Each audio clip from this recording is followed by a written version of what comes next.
Sahitya Akademi Manipuri Department Cachar College na Silchar pangthokhre Symposium thouram inauguration session asi loisinkhaba matungda aikoi ngasi khananainabagi technical discussion asi thonanaba thouram leijare session asigi academy session asigi thouram asi tathajanabagi damakta moderator famkhi langa khambinaba aikoi oza mi moina panjarabada oza Clasroom lembabu daista lengsinginamai damakta nolukna ningsingjari Harastri ozabu mathang asidi aikoi paper reader oina haijaruda yabireiba aikoi janata college assistant professor oza Devendra Kumar Devesh daista lengsinginaba nolukna ningsingjari Harastri ozabu Mathang namu kausinjari Sahitya Akademi Awardee Mingoina Panjarabada Oza Dr. Naulam Vidyasagarbu daista lengsinginaba nolukna ningsingjari Harastri ozabu Mathang namu kausinjage department asigi assistant professor oina thogubiriba oza L mifam sarbu daista lengsinginaba nolukna ningsingjari department asigi assistant professor oina thogubiriba oza Sulekha Singhabu daista lengsinginaba nolukna ningsingjari editor amadi ekaikhumnaba paper reader khudimmakna daista lengsinginaba matungda ekoi department Manipur department Cachar College ki maikei samlaba khudong amamam tambinaba ekoi mahaisinda ningsingjari ahanbada kausinjage Rameshwari amadi Rosni bu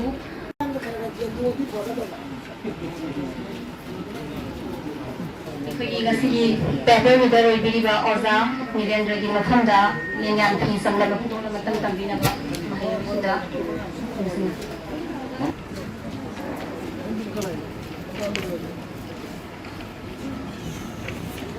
paper reader Sahitya Akademi Awardee Dr.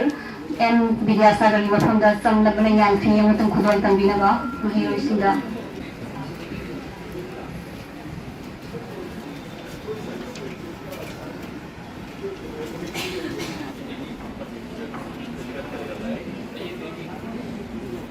session nasi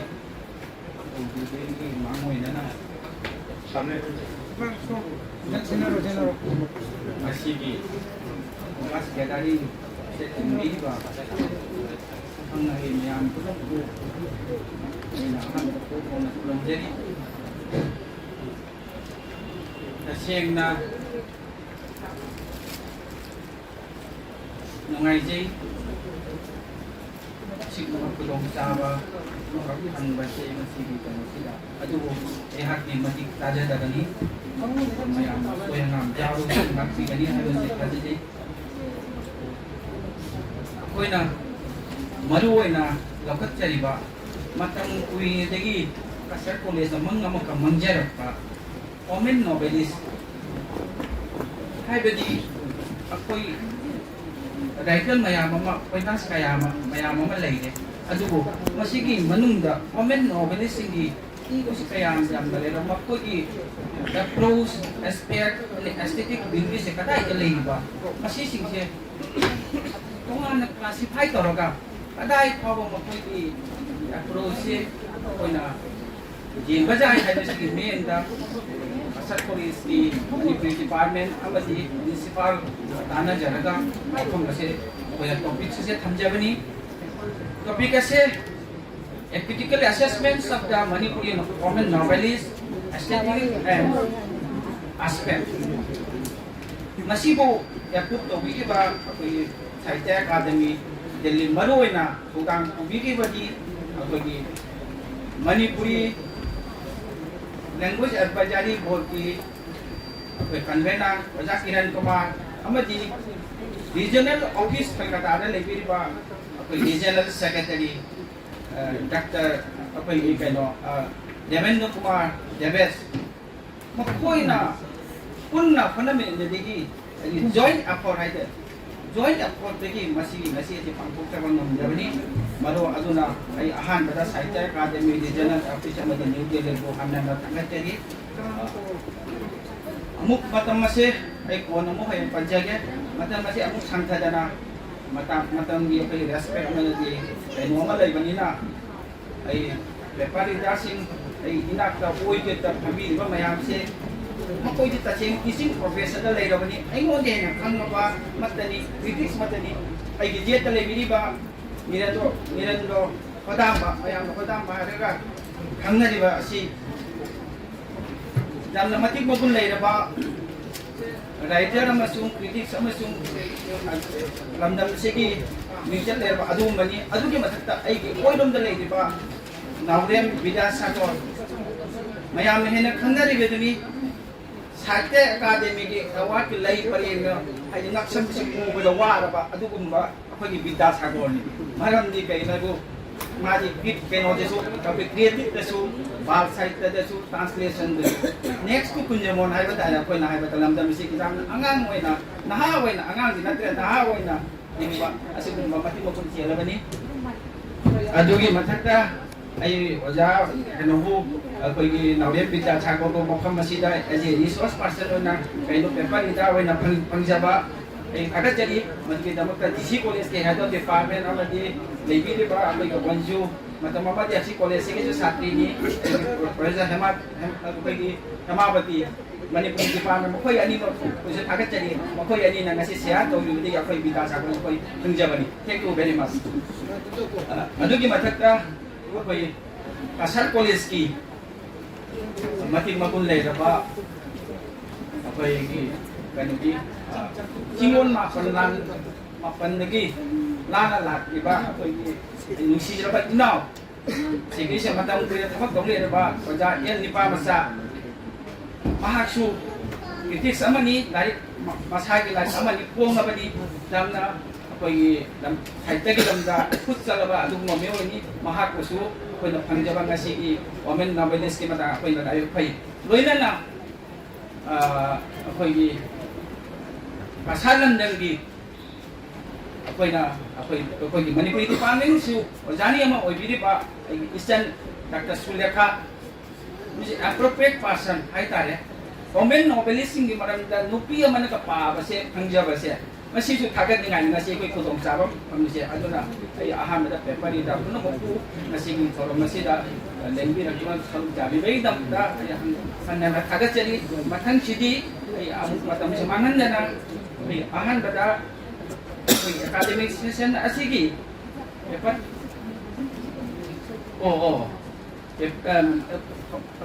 koi academic session asigi ahan da pepari da Dr. N.Kirankumar Singh mayam na padam mare khangnawa maki mapamda ay nurutchana haijari madudi maki prepat khajaba asi mana pubire se mayam da lakopin na me damda marak asida ay wafam amatang ay tesage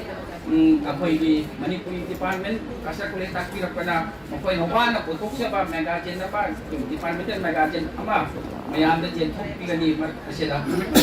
jen thok pinami da department ki jasing da ina hanan na request jadi asyik mesti pergi magazine aduh loina na Dr.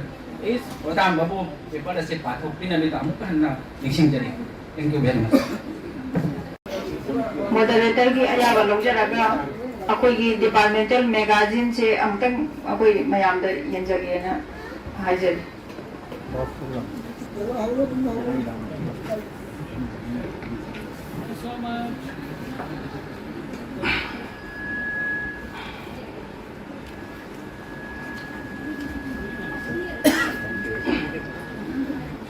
Sahitya Akademi New Delhi amadi koi Manipuri Department Cachar College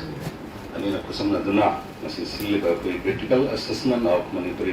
women novelists aesthetics and aspects haibisida koi nasi che pathok pagi symposium asida koi moderator biba chairperson koja onlyamba amada Marukseri aduga iga paper kapigi present tominagi daba aigi Maruksing the mangaling sindirba oja sing kodimat Mabumbang Biswanath Singh khudimak akhoi Sahitya Akademi na irakpa chithi gi matang di minute 35 khaktani the minute 35 sida masi loina haibu yane thasade aduna dun kitang matam kitang pibi naba haizari officially minute 35 dun chieda leirasunu aduga madu maintain tawi haina su dun thamina rasiya aduga gari yenga dabida natang akhoi punna walking na siya na ay thanjari aigunda sinabirakpa paper ki maming si Manipuri women novelist of Barak Valley haibani duna aina mitero na masibu Barak Tampaki nupi warili sang idi akhoi mamangai di koi khangna na lakda di upena scar haina dum leire aduna upena si koina warili sang haina koin koin tawi wadu matamdu da koina lemna jagi basi yari umkai akhoi masi wahi si sizin nasi aduna koin dominari ba akhoi masian na hana sina ba aduga atai dasu madu sin hanna bagi damta koina promote bagi wakhlon khaglai banina opena se koina warili sang haibasida aina thamjari aduna mayam purmak ai su maragmak tension na badu hana jage adu yarabadi mayamna aimada aya bibirabadi moderator na chairman na aya bibirabadi ai loina patok jage wahoudok kanamba paper anggiram ngana khali do sunamakti propon ngidramare adu sum share to nabiba dum yane khali malemgi apunba manipuri sahitya gi masak masagat pada asamna achobu thoda malauri asamni manungda barak tampakna amuk lamjin boguri sahitya gi pothokta khwaidagi marang kaina uphang si seirengni mathangda wari masani asamgi oina seirengga changnabada wari lisang yibagi chang si khara hanthana uphangi adumwenmak nauriya phundogi matamdagi loksit taro matung sahitya gi lobukta mahi yana lepang khiba lai anidi sasam binot na iba wari lisang idemhal amasung sarol sam dabal na iba seireng lairik sanag machuni animak English ma champan ga humbun ni pan da phongbani ngasi phawbada seng lai chamirom phongbang khiba matamda wari lisang kunrom tamak phungdok khiba laibasu lose taru matungi samjalakpa sahitya gi pothok ani gi manungda wari lisang su ama oiramba asimakti chawthok sangai amani haina lawjari barak tampaki nubi wari lisang ibi barak tampaki wari lisang kunrom asi masak uba phangba khara amasung phangdaba kharani uba phangba lairik singi marakta ibemal ngasai panjaki ba chahi asi madhavi gi hek mathangda miyamna khwaidagi yamna pamna khiba wari lisang amani maming laikhiba ki wari lisang laik sing kharadi sawaijam brasuri kathokpa akogi BM kesam aina khangna biramon kesam gi nirupama amarasan gi sabina amasung subram gi miramen saibasini miramen saibha wari lisang asi manipuri sahitya parishad imphal kamni kumar mana bedini kai khuna oja kesam babu na thambiram ga record ki matungina barak tampaki punna asamgi hairsu yare manipuri lisang iba ai basing punna trato kroni masigi manungda nupi wari lisang ibi ai vidi ama kartamak record to birami mahagadudi maibam mem saisu jasana pandigi beduni amusung mahangna iba wari lisang lairik nasung langi ngaurawani aidi aiba lisang champan kramari asini ojababuna I paulogudi matamgi matungda thorakba atopa wari lisang ibi aibi amadi Miss Parti Debini, Miss Wen Mamidabati, I Magi Langlen Kunsi, Kowari Sanglai, Birami, Masi listen Ani Gatrani Pandani, Adunani record book to the Yaw Tribadu. Of the property when a Punjari but Nupi Wari Sang EB, Barak Tampaki ABD, Akwigi, Semen Samadi, Sebidavati, and Yesitani. Ahum Subamaka Maming Pangi, Madu Magi, a physical da when a country, Aduna a record Habsadre. Mayam the sectors again, is it that he said, I remember the Yori, the same without the Empire Capu, Mayam the sector.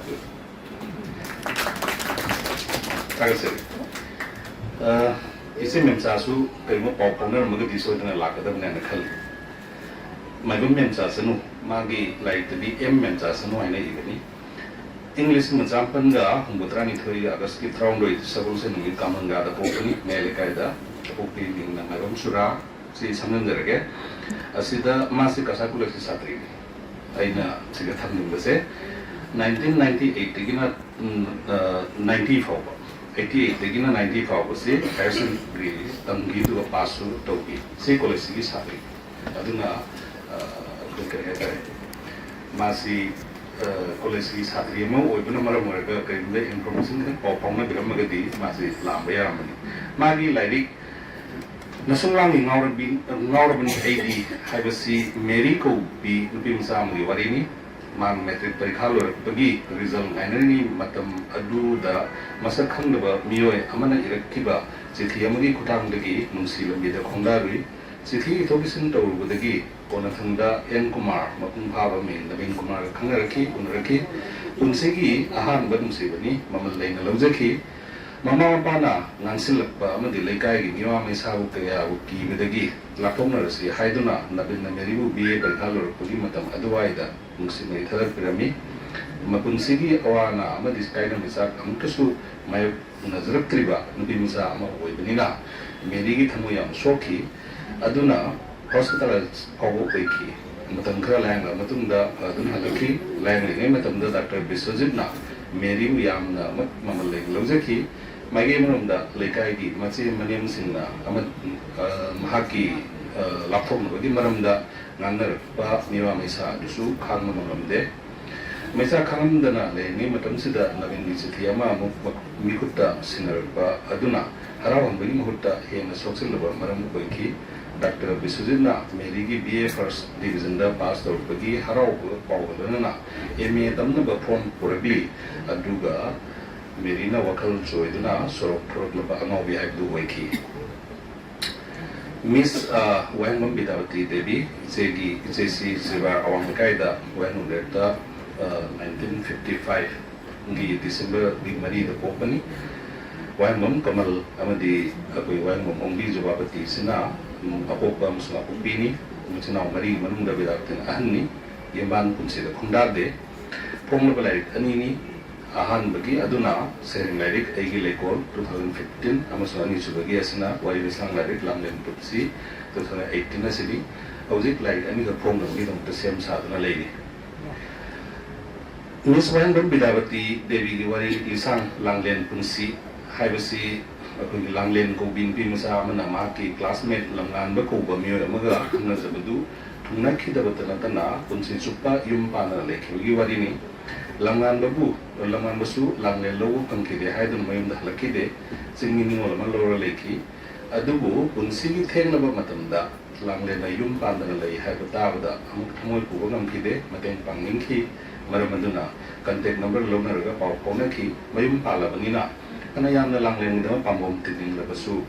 masagi nupina maram werga lamnan bagi pangal thokhide asumna hiram ama natraga amadagi thengkang khudingda nupa thupangam khitraba langan bagi pambom tiding wa pandam aduna masagi punsi da piriba ayekam di saning ta da punsi adudagi bidai bi hoina langlet mapung khung lamangki lamnan man thiba lakpada langlen memdu solo lamba thengnaki aibi masana masagi like asigi matang da ai bigi wahi khadang da hai ko ayamba mama webis na pidat padat pamacha singbu kaya thamoi soknari bono chanabi irei na kan khibana macha bo lekha tar su kan mangam da ba tansi kan ngam da hingli kaya miramda misai gonda maning tawum dana mama pale to macha singli kaya da ton khrabano samaj ni makoi bu karigi intok tuna thamle bono haibadu langlen punsi haibu pena sasida mayek seng tagli langlen sipi ngida mama pale ide adun marmurga koigi langan bagi mama na ya gitu badagi tum lau gitu ni aduna masigi makha tarakti ngida ina poinam dan samjan jani bam ktangle madudi ngasai oza bisanana koigi upenas ki kayat sing haibu sida ngasigi sisu Novelist haina ko na di pukale do wari lisang haina pukhali basida ngasai wari masane novela ne benasika ne adu benasiga masiki ahum sigi khongchat sabchana target si yang kanna munne yang ragadi whether makoi ani gi like ani ze novela da thangadra natragana novel da thamgadra haibasi question mark amadi lei maramdi oinani da ahum da haisu ya word count da haisu ya page missing da haisu ya nasai character da base da udu da character missing da haisu ahum maksida aidi novelani haina di naina basudum ya bazan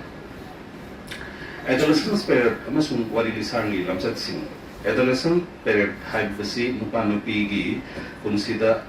ingkhalakpa matamasibu khangai masida nupa nupi adugi phibamni makhapona masagi jahi mapantara dagina tratreta nipan phawbasibu launai phibamni makhapona masi mioi kharada kharamkai kokhatpa nathra kharadana kharamkai chontaba leibasu yai matamasida haksang phibam chau khalai habidi physical growth lei ado wakal lobsing su chaukalai nasina cognitive development ni tangka kasida nupa masa nupi masa singi aham thai khongkap lak matam habidi puberty period si su oi tangka asi bu anganba maya amusung athengba haina khaidok payai like su tambudi mageda emi high school amusung higher secondary haina khaidok nari basi tangka sing asida mari lengna khaidok ni hai thamjari Maibam Chachanuki Wari Lisang, Sunglang in our AD had Wari Lisang, Sida Yor Mary Asina, Metric Takramatum, College Karam Dida, Chiti Pang Livasi, adolescent period, Maya and Sunakimatum character. Makogi Puninda Apamum Semusum, Nupanu Pigi, Mari, Asi Kangar Pamatani, Nupana proposal of Kasi,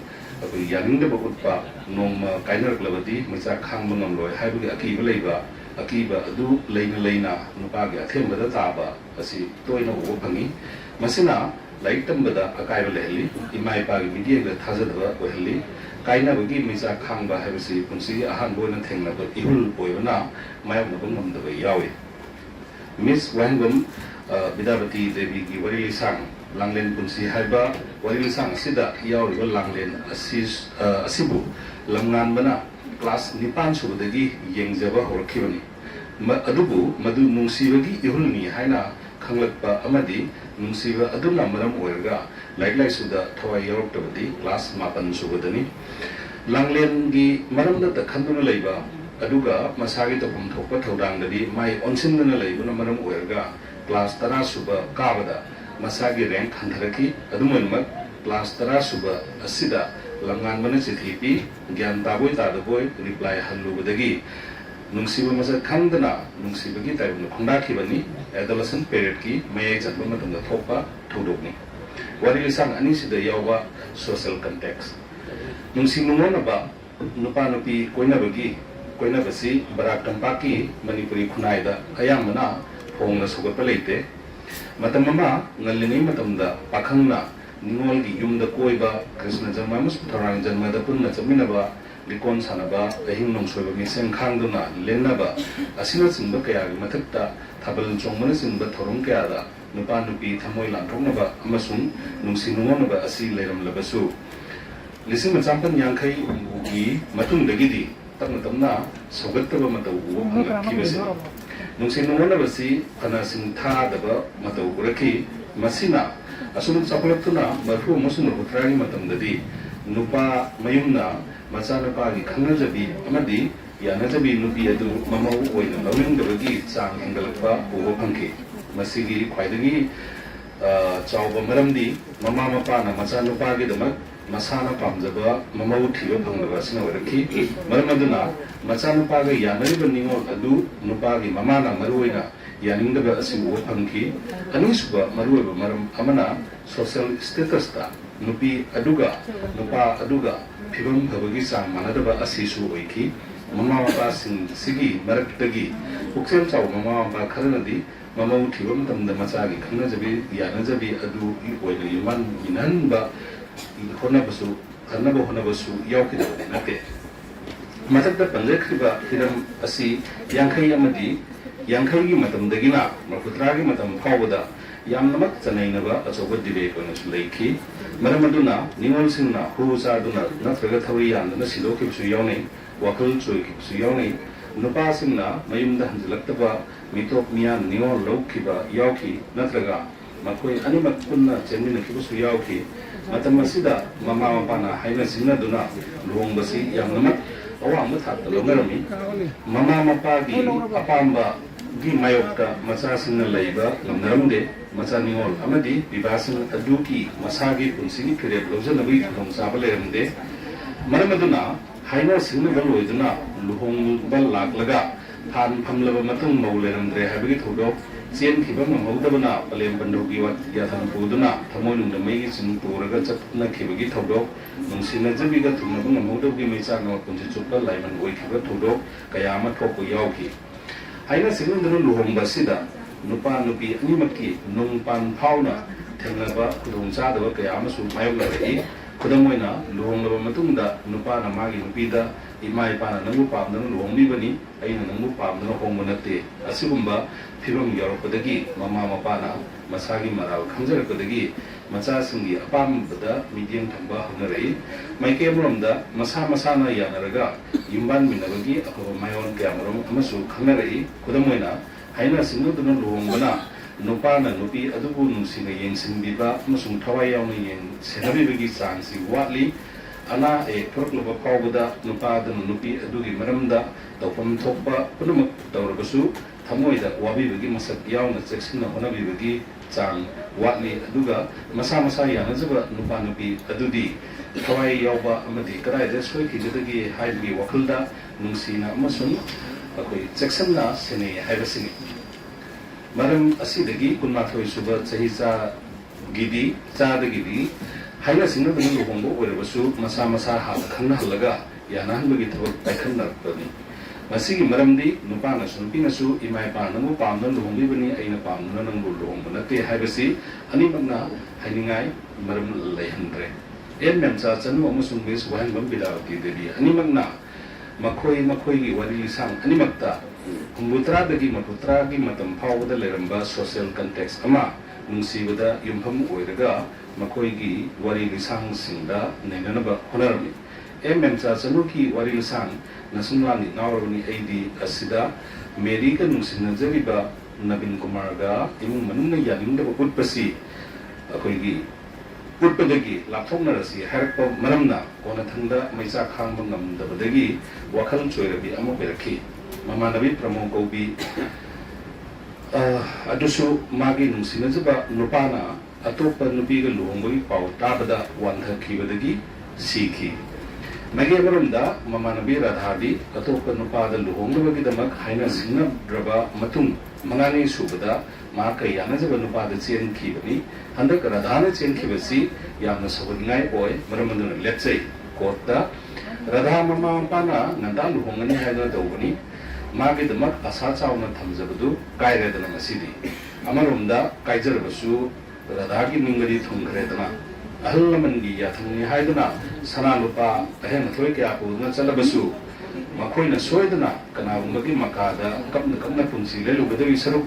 madun nadi harabni amaromda haina koi lamai kontra mathoida balli masani olamagi punsida mama mapagi asa amasung masaningol adugi masagi ningzaba anigi singkhainaba asida warilasang asina masaningol adugi maranai aningba adu thungkhibaduna hena sawatpa uri masaningol amagi punsida masaningol adugi masagi ningzaba adubu mamal thambidana mama mapa adugi asa aduna hena mapul oina lawrpada punsi singsina lemna mangkhibadu uli Mary first BA first division na pass tawpi mahiroini MA tamna ba form paw praklabani maike barumda Nabin Kumar ga kaidar basu mahaki kunsibu nungsina senabiga daba Dr. Biswanath na pamum thagatuna ngairibani unumaksi nungsiba kaina ba amadi lapthok na ba asina paralay gumna ningol amadi kunsibu abhisap na man takhalli haibasani aduna nungsiba matamda pangunda nungsiba aduga thadong matamda hek thadokpa nungsibabu sanaput kum khanba nabingi buksel yaningdaba wakhal choirbi merina sorok lamjawda law dana chali nungsi maicha khangdana hingdawi sarukpudi sikhibana saruk chama hena phai sikhibana saruk chama hena phai lamai nikoni panda Miss Wahenbam Bidavati Devi gi wari lisang langlen punsi habasida yawba langlen na nungsi nungon ki lamda kundratringida yanarurga yek thongnaram labdi haina pakatli yek mase langna bai yade haiba khunai gi kanglon asi yam namuk mamal leina lauki thamoi pinaruba matung amuk imung manungna yade laira bini upang suda bini amuk harak labadi sena khaina ga tagani haibagi akiba leiki maige amromda langan basu army thingje kibani adubu thana masagi mapije ngamjarbasu luhong khongdong ba matamda masagi aningba amadi pamjabagi mafam leitaba asi mahaki pumsidasu thoki langlenbu mayamni mina yakide matam asida macanu pasungna mama pada saurga lawa phire amadi jar on manatraga mayumda halaktaba natragana singmini lawduna lekiba asi oinarmi matam sida krisan lainingda laiming lobasi jar taban tra jar on amawanasu lawrmi yumda amadi khunda changba yaroi mama pa ga macha singa ya naktoba matamda macha sing makoi aningbadu da hundrodi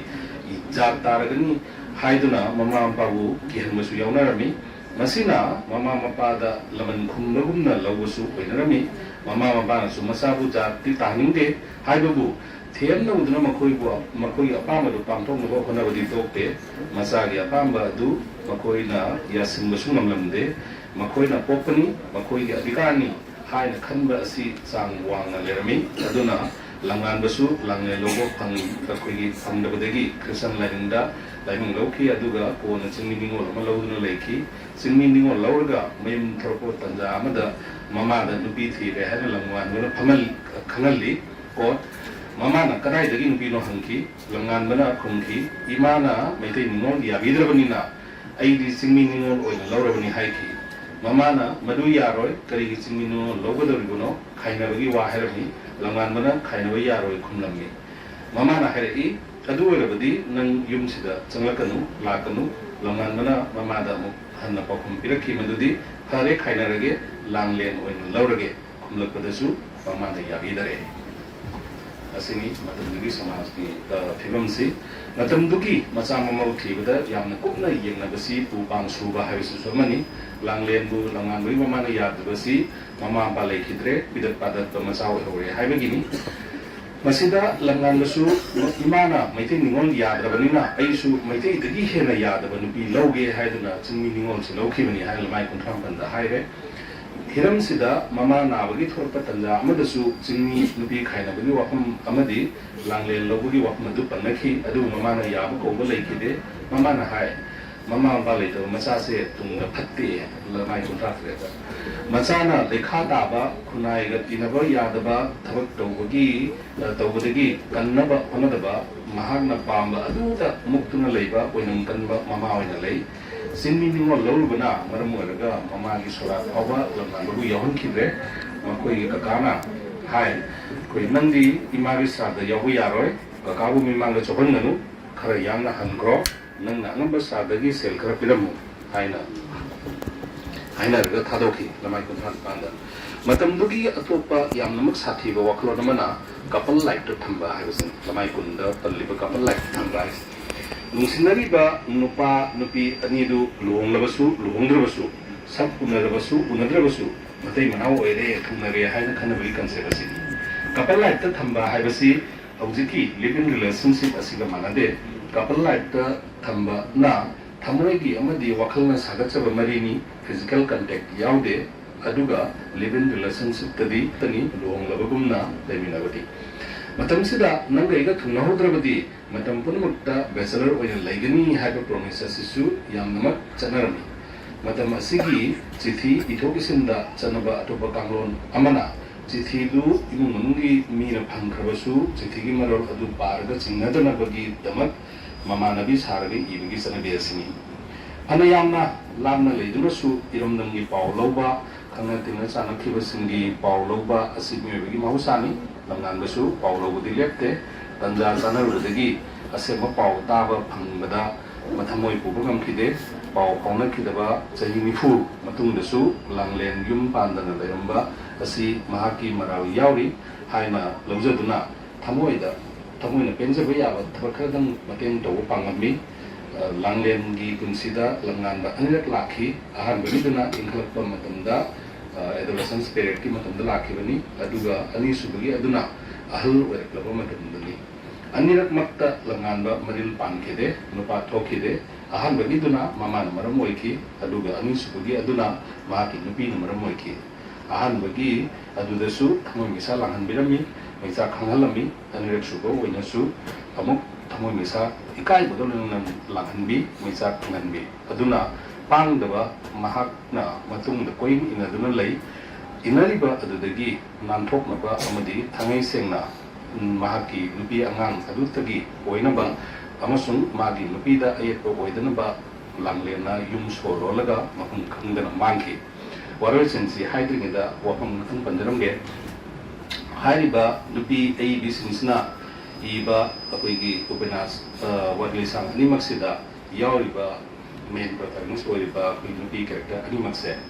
masih ngasaygi akoigi feminism gi kari yang kanna changhanbada yade maramdi kegima masih female portrait female character ni haina akoi thambane na chungani maramdi masida akoi feminine instinct kharadi yawbo wi madumakna feminism gi context gi sanghala ga neina budi khudong cha da bana ai somna social context da ai thamja bane na mayam da haijage warwesinda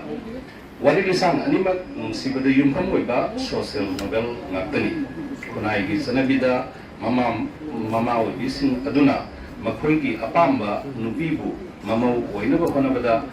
thamoi lanthoknaruba singi akoi punsina biroi bikham nakhimagi wari ngakani lanai punsi amasung kunai sanarol anigi sakhainaba asida maikei animakna mayagumba uri mangjari wasi animakini mangal naiba tunglamchat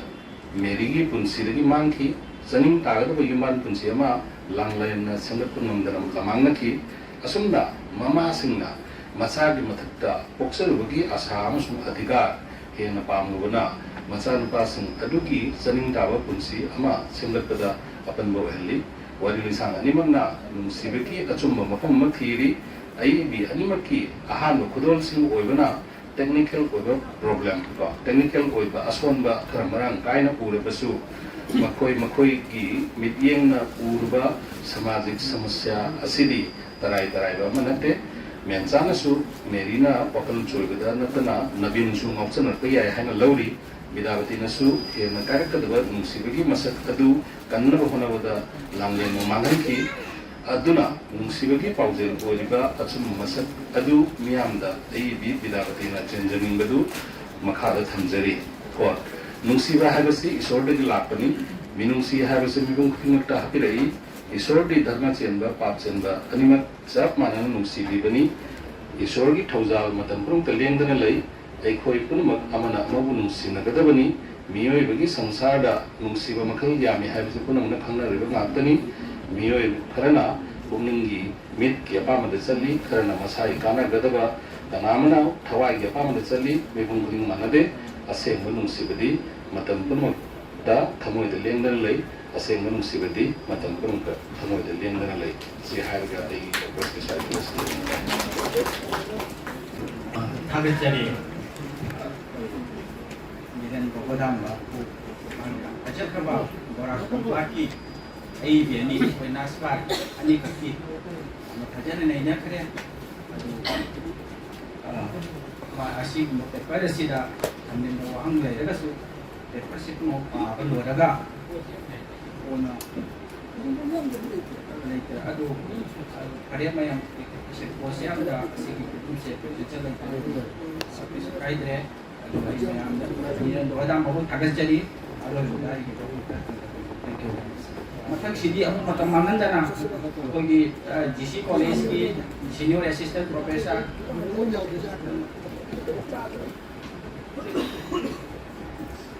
GC college apa tahu iba kogi senior assistant professor Akademi award ni Dr. Ken Bidasa Gobo lagi Cachar paper tulang tidak main tahu tak nahan analising jadi. Akademi galoina na Manipuri Department Cachar College ani na khutsamnaraga singba Symposium asigi ani suba session ki mayai tanggal da lengsing biriba ekaikhumnaba oja Clasroom manglem sing madi paper reader sing mangde lengsing biriba oja sing Akademi gi mihut sing punam ki mapangda ekaikhumnaba usari aigi topic asigi maming fictional autobiography ama oina moirangthem borkaina gi lekamla. Fictional autobiography haibasi literary subgenre amani tam asi Wolfgang Eiserna, the implied reader patterns of communication in prose fiction from Bunyan to Beckett tapalambani Jan Ayerna tam asibu personal voice haina narrational category da pusinduna sandukna tai. Fictional autobiography haibasi first person natraga fictional narrator aina masagi punsi wari singgulbu libagi mawong da sagatpa upanas ki kuini Hedy L. Pennington na asum na palli. Quote, a fictional autobiography is a first person retrospective account of the imaginary narrating protagonist's life story. This life story is self-consciously told through narrative conventions shared with the classical autobiography. Fictional autobiographies are always stories about identity, unquote. Fictional autobiography haibasi kalpana na masu mamintay duna sagatpa protagonist amagi masagi punsi saktamni narrative style da autobiography gi mawongda wari libani kui makhal asida ayamana protagonist adugi identity utpa fictive oiba wari ni Dorit Kohanna the distinction of fiction da fictional autobiography haibasida double pet ki saklon yauri haina sinthai autobiography amasung fiction anigi apunga masaktu kui makhal sida thengai tasingna hairabada sel mayak amada mamai ani longda gumbani kana gumbana masibu upanas amada tongan ba kui mawong ani haibadi double stance ki mahaw tanghanbani haina pungdoi Dorit Kohanna fictional autobiography bu autobiographical path is impact within a fictional one ni haina mode p autobiographical path asida narrator natraga protagonist ki mitman da songthoraktuna saktan songthorakpa masaktu apa abasing na thenagani wari gi isel aduna kalpana na singatpa oigani tasin na hairabada autobiography structure da kalpana na sabing oiba wari anabu haptina lanthorakmani narrative imagination amasung samas ahungi mawong tana yansinaduna haisingna masulokpani maram aduna fictional autobiography haibasi realism gi mapaw pui. Quote, the fictional autobiography occupies a special place within the literary category of realism, unquote. Kui makhala sida wari lirak pamatanda memorial interior monologue asina singbagi techniques mapu oina sijinay wari parinda ayamba chronology or tasingamati fictional autobiography haibasi puwari history amasung lanai phenomenon anibu lekhok amatada khabrang na sahanba top subgenre amani Manipuri Sahitya da fictional autobiography gi upamda sagatpa upanasi tang mathoi aduga amuksu tagat tekpa anauda kui gi mawangda puthorakpa Manipuri nupi upanaskar singhi upanas sumarang kaidi takhilaman thoibi devi gi radhana pajeng phiral paiduna mangjing tharaga N.K. Vinodini Khaidem Pramodini Khetri Subadani Rajeshana Aramban Mena Haudam Saitabati Puinabati Thokson Pinapani Asina Singbana Tung Ilakhi Manipuri Sahitya di Pukaida nupi upanaskar sing asigi khojai degi upanas kaya khudol tamlai kentharakliba isel asida mayangtham bolkainasu masak thokni yawaki singari gi laikada mairi laikangla amasung naking thagi yenin haiba upanas sing mathang lamthorai bolkaina gi laikangla asigi fictional autobiography gi khulang thokta puthorakpa upanas ama oina Manipuri upanas sing marakta top mafam kalli marfu amasung marfu tragi tangkapta Manipur sapu kanna sagalakkiba yawon ihaugi thawdok wathokta yumpham oiba upanasni anauba ningtambagi ikhau langba post colonialism gi wakhaloni taimasu ihau asigi poloidi mai pakpagi phiran theppa natti thawaina pontha oibani phadok ama oina amamba kaisung sangda punsi lembani adubo phidam ningai wakhalon ohelibadi kaisung sangdagi nanthoktuna siengani haiba phadok amagi mang aduni hanba leitraba thawnagi ihulama upenasida utpasina optimism gi puung matadu apabasinda phawali mai thibagi sepal kanthoktuna mai pakpagi tarang ba ayuk ki mangbu protagonist ilaina mangbasi ningtam lani amagi mating leiba phireptu mayak sinani apabasingi mafamda charitra asi hingduna lehalli masidi उपन्यासकार की माई पाकपनी लेकिन ला उपन्यासी fictional autobiography के हमेशा memoir monologue diary की सेना सिंह असिना सिंह बदगी वाली के मचल सिलोक नी लोइना आई हाइब नरेटर अमना मसा की वाली लीब की मौनी फिक्शनल ऑटोबायोग्राफी का ली की वाली दो मसा की आइडेंटिटी थी बगी वाली नी हाइब दो उपन्यास असिने सुथेल नहीं आई हाइब फर्स्ट पर्सन असिना ड्रामाटिक मोनोलॉग ओइना लांथरकलिबा वाफमसी येंबा याय कोट अइना इरिबसे अइगे पुंसीगी वारीनी डायरीगी सेनादगी खरा मिक्सिंग लमाइदगी खरा खोंजिंदुना इरिबनी बिखा पोलबा मसागी हक पुनमक नपीख्रबसिंगी वारीनी अनकोट फंदोक्लिबा परेंगसिंग असिना उपन्यास असि फिक्शनल ऑटोबायोग्राफी नि हाइबदु mayak senghali protagonist iraina thawaina pontha pikhrabi magi thamoi gi nusi lairembi thalosang biga dainogi lamai haidokpani thamoi sokngai ni miram lem gi wangda laikhrabi amagi maphamda thamoi gi wafam kaya pagdamba upanas ki warisi tamna thoi masi unconscious mind gi level de gi mirapta wari oinasu lawbayai thalosang bi amasu irai angang oinagi marukni pignadagi hauna iraidi linjen khana nyamgi damak pamum tinna horai masigi mayak laraba khudamdi college ki strike ta ojasinga hunna khiba jail da laikhiba asini college tamningadagi hauna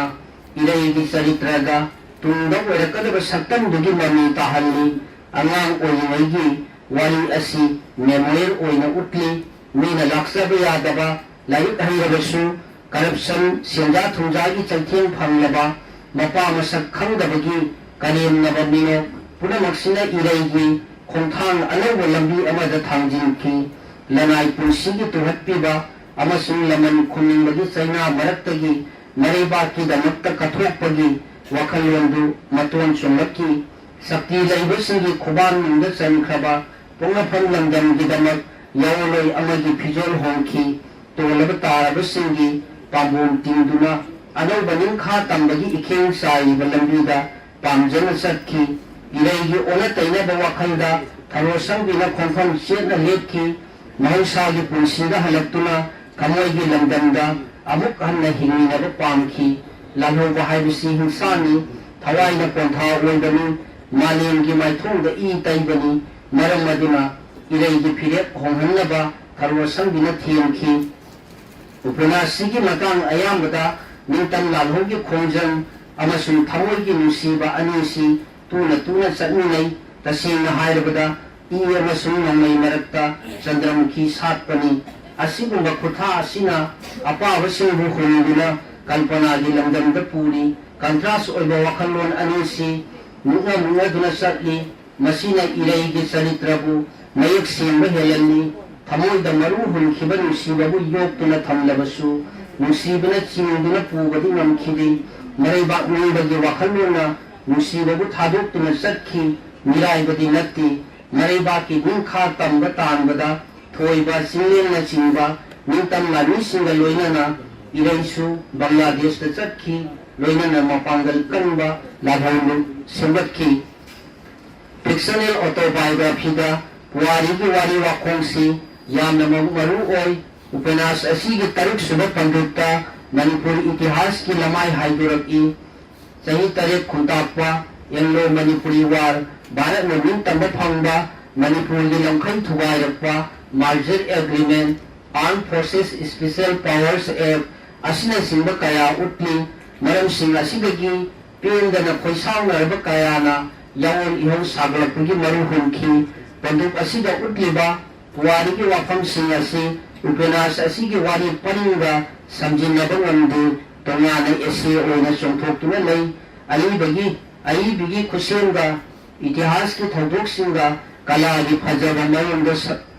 Mayanda, Amato Oina Tosina Duna Sagalapang Nandabagi Aswan Bagi Tenay, Mapan Subama Suntara Subatangkata, Bangladesh Ki Lamut Tumina Singa Yalakpada, Santrayan Tamandana, Plotagi Nathayda Problem Uhali, Warigi Konsata, Mangam Salan Bangamdi, Logical Oida Wat Problem Pawali, Bangladesh Ki Singman Kaya Paudina, Maribang Manipur Yamna Lapugi Matangsi, Involuntary Memory Technique Sijilay, Ai Hive Narrator Gi, Mixing Rubalaitana, Madon Mixing Lakwa, Sinjum Iselgun Siantarakwa Warini, Sakaina Talaba, Jangal Kaya Paurakwa, Yangnabane Attack Taurakwa, Nintan Lani Kiasi Kiba, Adudagi, Marandam Yarakiba, Punamaksi, Apa Abasinda, Suspension of Disbelief, My Partner Pahun Bungambi, Marandam Jarak Labamatunda, Laman Kumbagi Konjam Samsinki, Haksangi, Mihong Babu, Kabun Tan Natak Labatunda, Mamabu Minok Misagi Konde Inturam Laga, Ramapa, DIG Sonagi Matakta Laman Kunki, Tadok Asisu, Involuntary Memory Gimong the Utpani, Upana Sigi Ayam Batangkukta, Irayamasu Taro Sangi Anigi, Ayagi Mokna Badu, Matang Sana Putoraki, Matangi Matuna, Asim Bamusung Sing Double Holo, Anisong Torapa, Kari Gumbada, power lies on the barrel of gun Haibawakalondu, Misam Sing the Onsilapa, Sambal na Hawaii Matun Tatuna Saba, Asina Sing the Gimatanga, Irayamasu Taro Sangi Anigi, Manadaba Miyangi argument, Dramadi Subatangkap Yauri, Masina Charitra Anisibu, May Ipada Natana, Panaski Padam Pamyauna, Manting Laina Sangsi Hali, Loinana, Kunaida, Tasin Natokpa, Houdok, Upenasida Sangsang Wali, fictional autobiography, realistic Oiba Kulan Tokta, My Partner Lanturaki, Nintambata Mugita, Sasinaba, Masagi Oijabatiba, Lalholuk, Kayachong Turatuna, Asim Balano Wasingi Mapanda, Kurau Tangki, Karamana Asim Bano, Karamana Asabano, Konglak Tabna,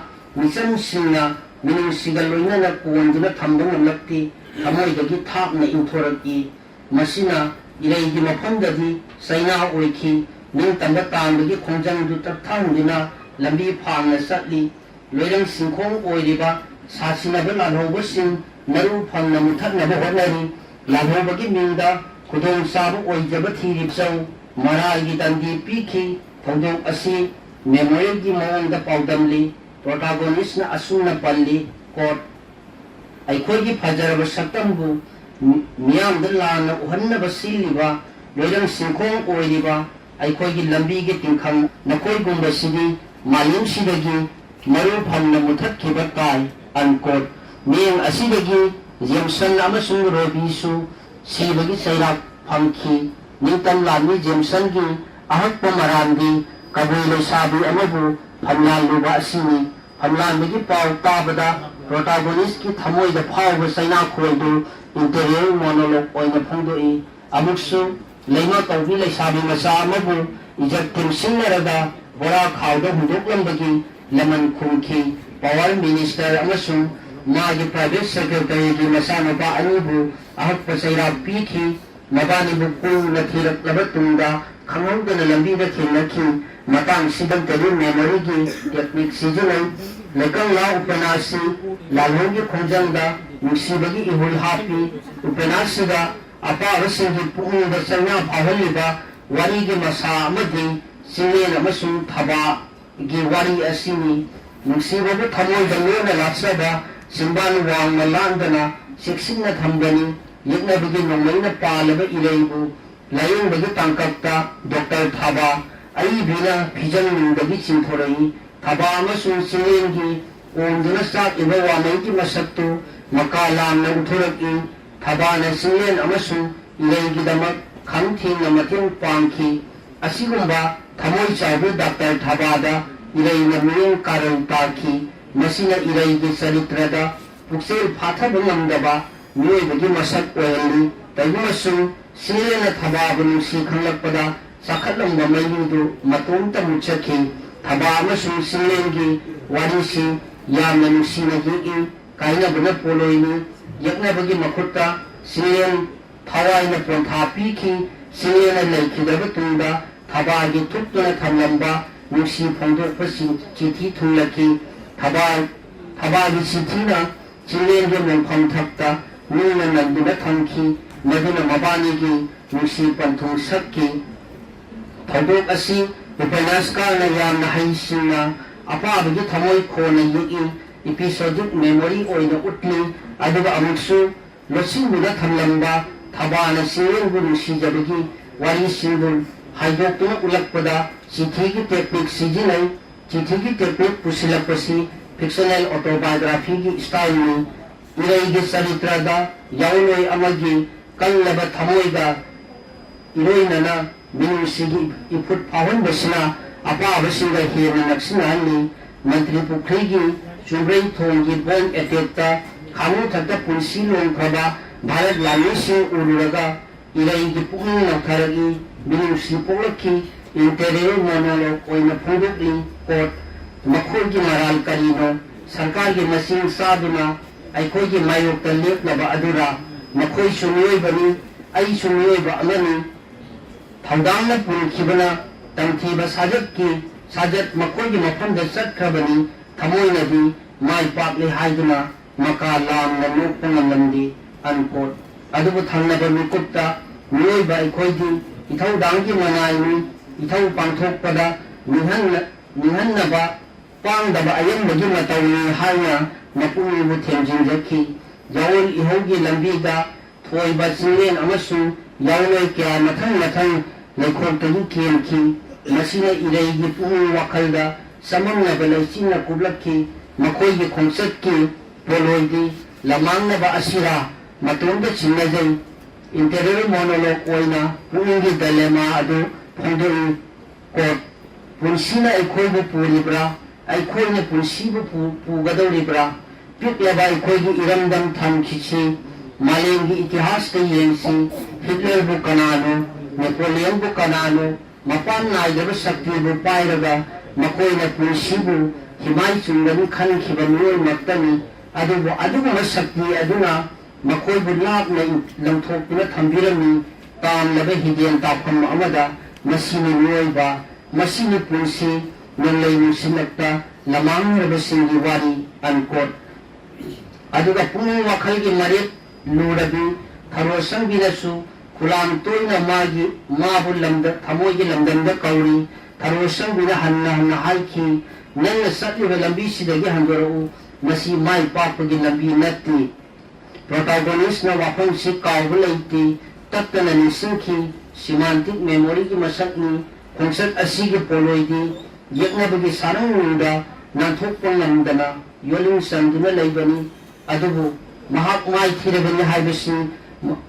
mahaki thamoi nadi yanindri haksang khattani lamphau oiribadi thamoidi kanana sumi kha polambangamdi ning kha tamli punsi chupa phadok oiba life in prison ke dandi puraduna kaisum sangi amanda ka manungda hinki amuktang di nanthokna sattani haibagi nihan nadaba asana yawloi amagi punsibu yoktuna thamli upanas asigi kawbangamdaba charitra amadi tharosanggi asini malemgi laimaise haujikti yamna pikselabani aigi haiduna sambal khajinabagi oija tanbagi yoli tara tingliba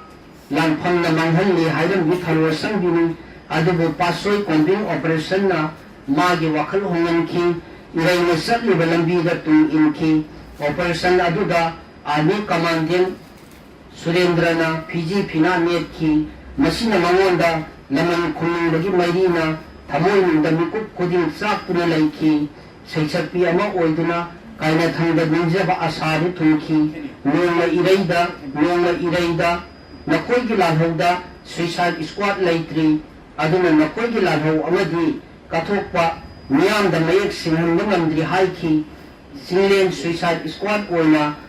thawai katki musical night amada lalhauba singa khutsamnaraga kain bom phungki aduga masamak suicide squad oiduna commandant surendra gi mathakta laman khungki asigumba kanagumbi nupi salitra amana suicide squad oibasi manipuri upanas da atangbani upanas ki puwari ki lamaida yek leba maitai nupi ki salitra singi marakta to pini haida ngamde wari asi ai bina hai singa chithi ki technique sijinaduna utli tharwasan bi laitraba ilai gi punsidi tasinga laikang lani tharwasan bina marudan oina thamoi gi lila sanarambani aduba tharwasan bi laitrabadi marudan laitraba laikang la oiki bor kaina gi laikang la upanasi fictional autobiography ama oina mai pak na senggali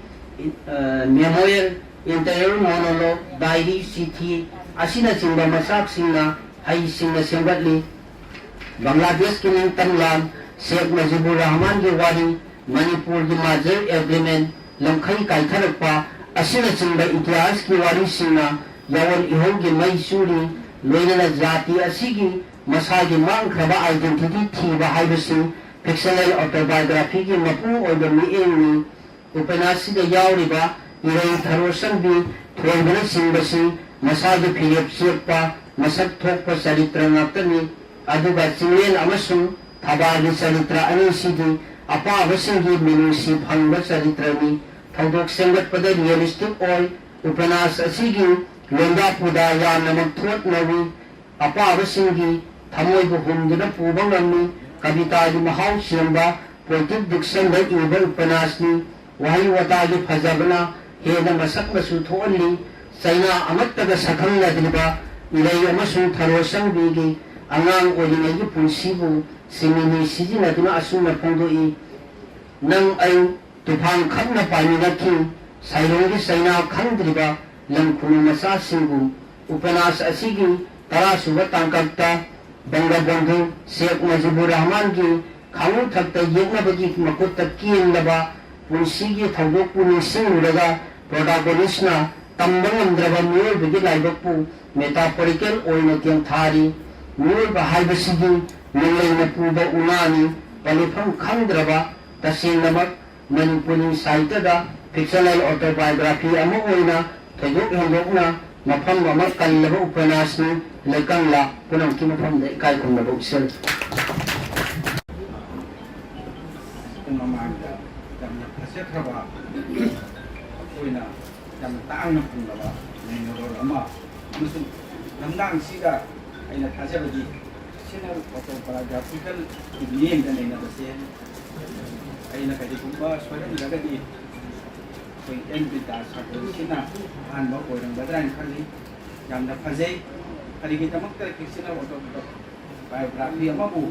literature ki mong da puroga kada aida literature ki mahau hakrigi amasu maskisi kam mayamama akoi ki walwal gi ragi marjari agreement gi Sheikh Mujibur Singh mayamama historical fair acharaga reminiscence of kari haini interior men monologue mong da usoi tamna phajaba amukha mayam da plan kokle ai adugi tamakta yan bidda sarbo kanaman amadi magi is taking effort asigi tamakta ai khandan na thagachari among matung da so apato kaya kogi article paper kokira kanya hajaba ambaga bainana nasigi koi madu eba Sahitya Akademi gi rasi mudai hanna thagachari asigi koi makem pambi bai namta mathang sidi amuk santhadana koi mole asimaki senior assistant Semi associate kabali matam tu jawabani Dr. L Nipamasa mahak kasingna Manipur gini Impal gi atau ini pabrik karat apa lagi jari pop mata mandam gini mahaki mafam degi so ida maki mo makal gi karibu makal di pangadara ai ba koi hajabat kami ai koi L Nipamasa bo dapat mai di pada se mayang dalam kopi nak kita makan nana. Thank you. Gashigi Sahitya Akademi New Delhi Amadi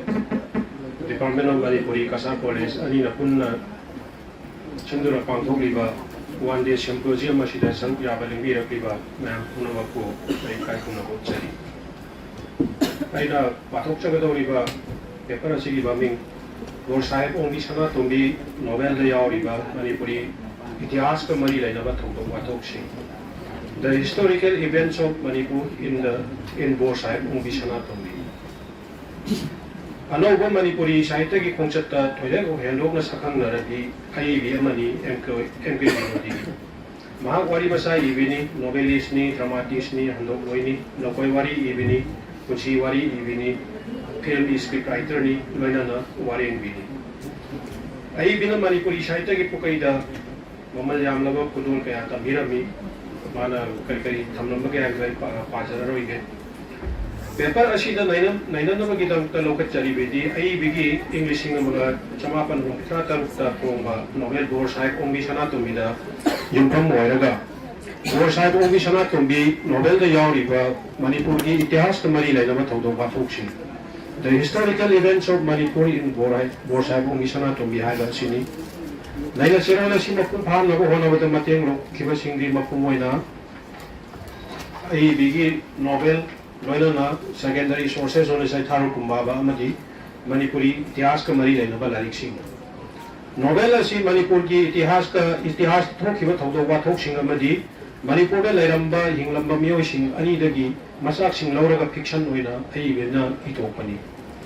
Bor Sahib ongi sana tumbi haba novel si tangka kunmari na sagalakko wari paringni. Upanyas ki wari paringda Manipur ki Itihas ka Mari Lainaba wahoudok wahoudok Singh Yamnaba Marang Kaina Yawba Tenai. Upanyas ki Ahanba Sarukta Yauriba Itihas ka Mari Lainaba wahoudok Singh. Sandakriti Maharaj ki Mama Ibema Sanakya Masi Kumudini ki Section Ba Warak Setpa Konungi Ningthau Masanopi Singh Ningthau ki Talo Singh Tashin Khomchindura Panwa Madi Thabak Tobada Section Daba Yadavi Masak Utpa Waina Noma Lai Lembada Lai Marataka Yoram Bagi Lai Khando Khanjin Tobada Section Bawali Haitna Mantri Sahib Warak Waina Loi Thaki Matanga Sun Natari God Hangi Kana Lai Lengi Lai Hepami Thak Thak Ni Sanglakpa Kapai Asi Hojima Yoling Palang Chalaga Chuna Loi Thaku Unco. Asi Kumbawa Masi Taitaro Kumbaba Su Las and Duna Yauri Kumbaba Sumna Iri God Tara Taruni Iraida Srimati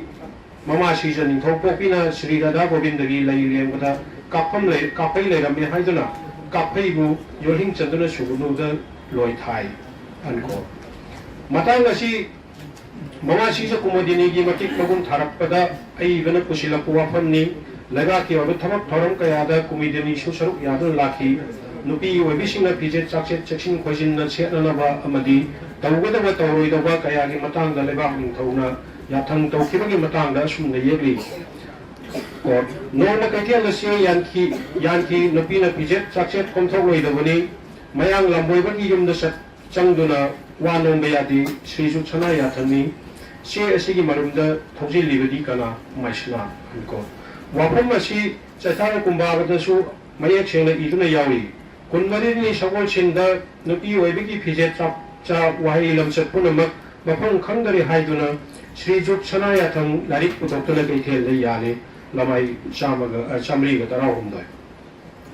nupi oibising mayang lamoibagi nakta chatuna wanom paroi habagi matangda kumbaba da sumna iduna yauri ko Tara Mari ni Langai Singda Maharaj na Govinda Sri Govinda ki Mandokta Lebak Punamaka Darbar Tawe Wadi Nupina Marbak Lamboy with the Sandra Wanai Paroi Bepard Sandra Port Lay Faroi Lamai Samri Contramari Nito Paling Matamda Lebak Miam the Tawada Taway the Baka Lebak Miam the Karam the Kangan Bagi Abadi Lebak in Togi Atang Hitok the Habagi Akan Masat Yatang Ledam Yahabagi Mayak Larbu Kudam Yahabi Lebak Mintogi, Mama Amo Oina, Masna Kumidini, Mapa Mama Kandura Laki, Adubumba Matik Magul Levi, Nuki Amagimian Makada, Sanato Bishoraki. Manipurgi Nintau Chandrakiti Maharaj Nazila Darwachatpada, Baralat Sayan Kudol Tawapa, Polam Sayan Singi Matanga, Novel Givari Subatanga Sum Nahiri, खंब मखै खंगला तुंगदा हाइपेप चिंथाव मचुगी क्रेप थान मफुम अमा सिंथोरई फी अदो मसा याम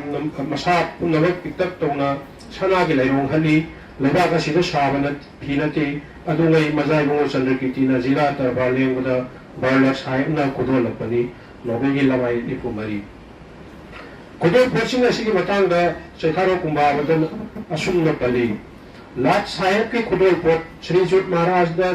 तौरपदी कबाब थांग मनिंग ममांग सनायो मकुचु सना लुपा सन अमा सनागी हुमाय अमा लुपा योंबा शोरी अमा सनागी थबागलिक अमा कोगेत अमा क्रेप असाबत सनान हत्पथान अमा मुक्ता परेन अमा लाट साहेब न मकुट पाइजुना श्रीजुकी सनागप्ता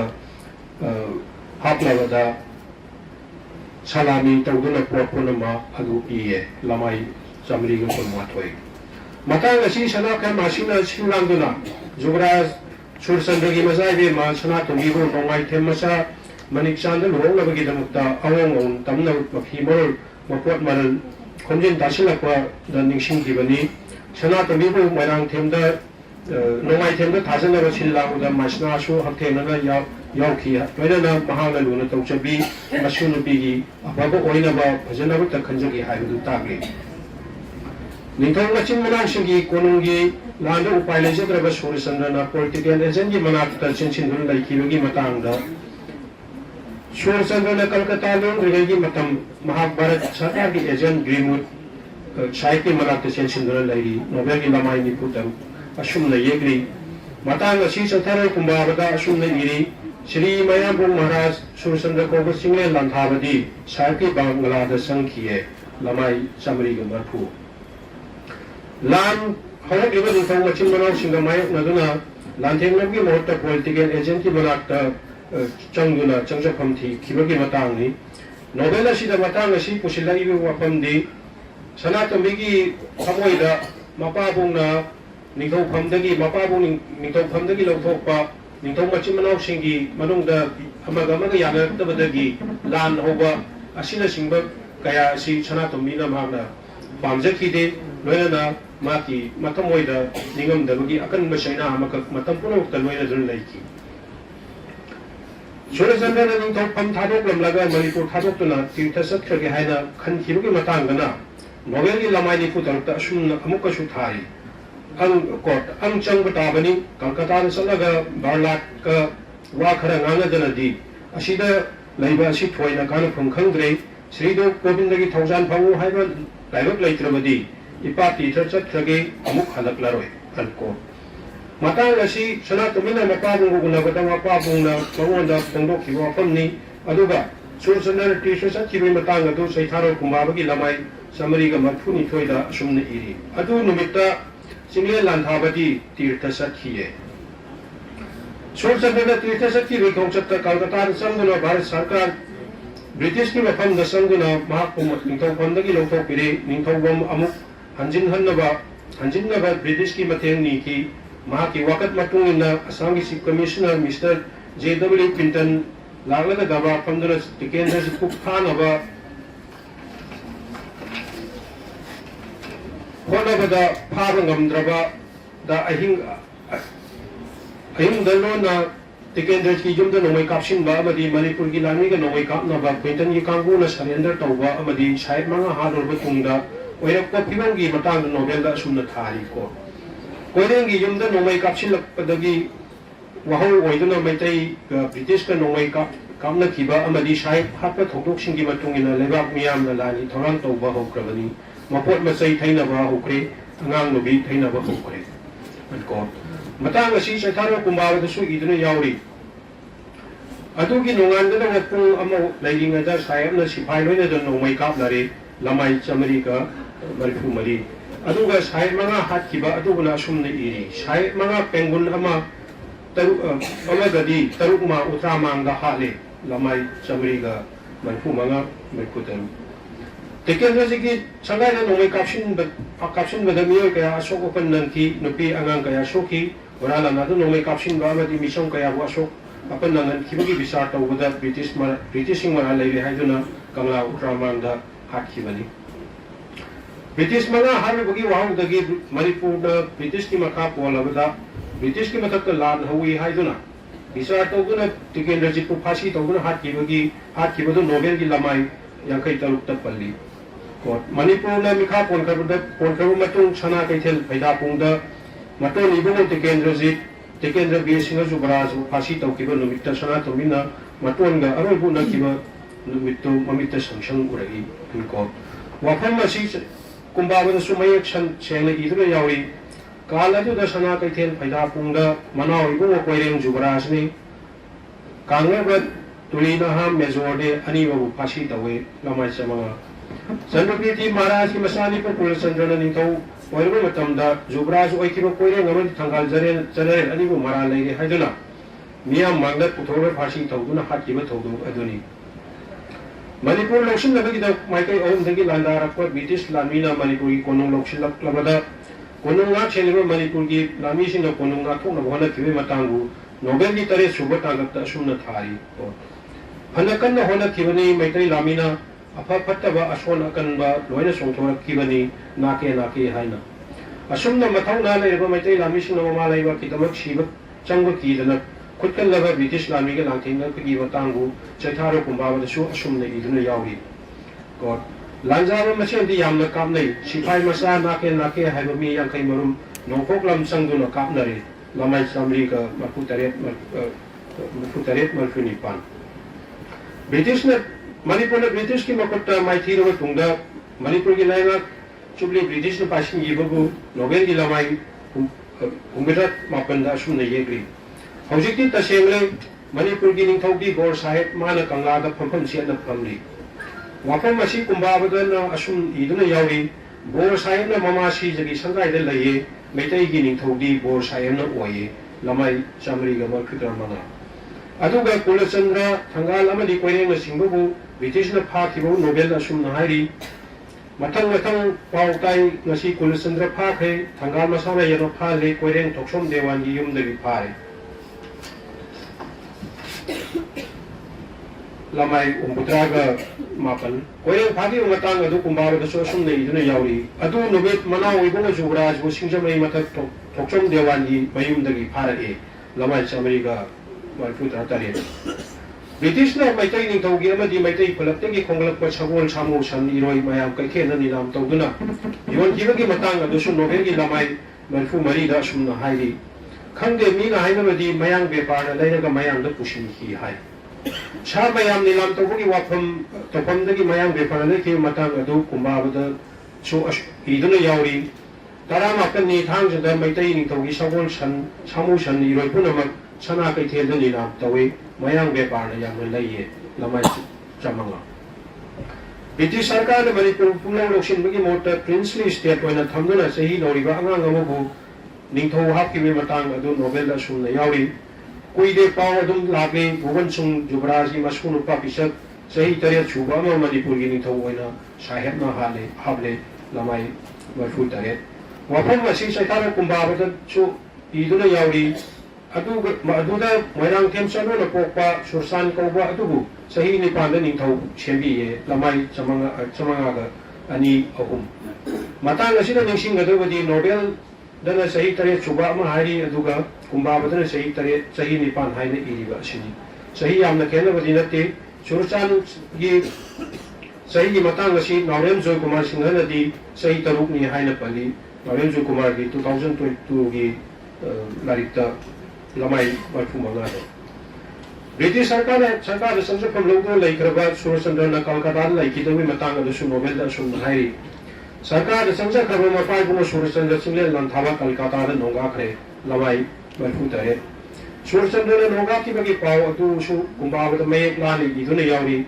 or Poino Tha Lumsa Kaishana Halle Adu Numita Sarkar the Lake Rabat Surasandra Koba Single Lantava Maharaj Kolkata Nongai Lamai Samanga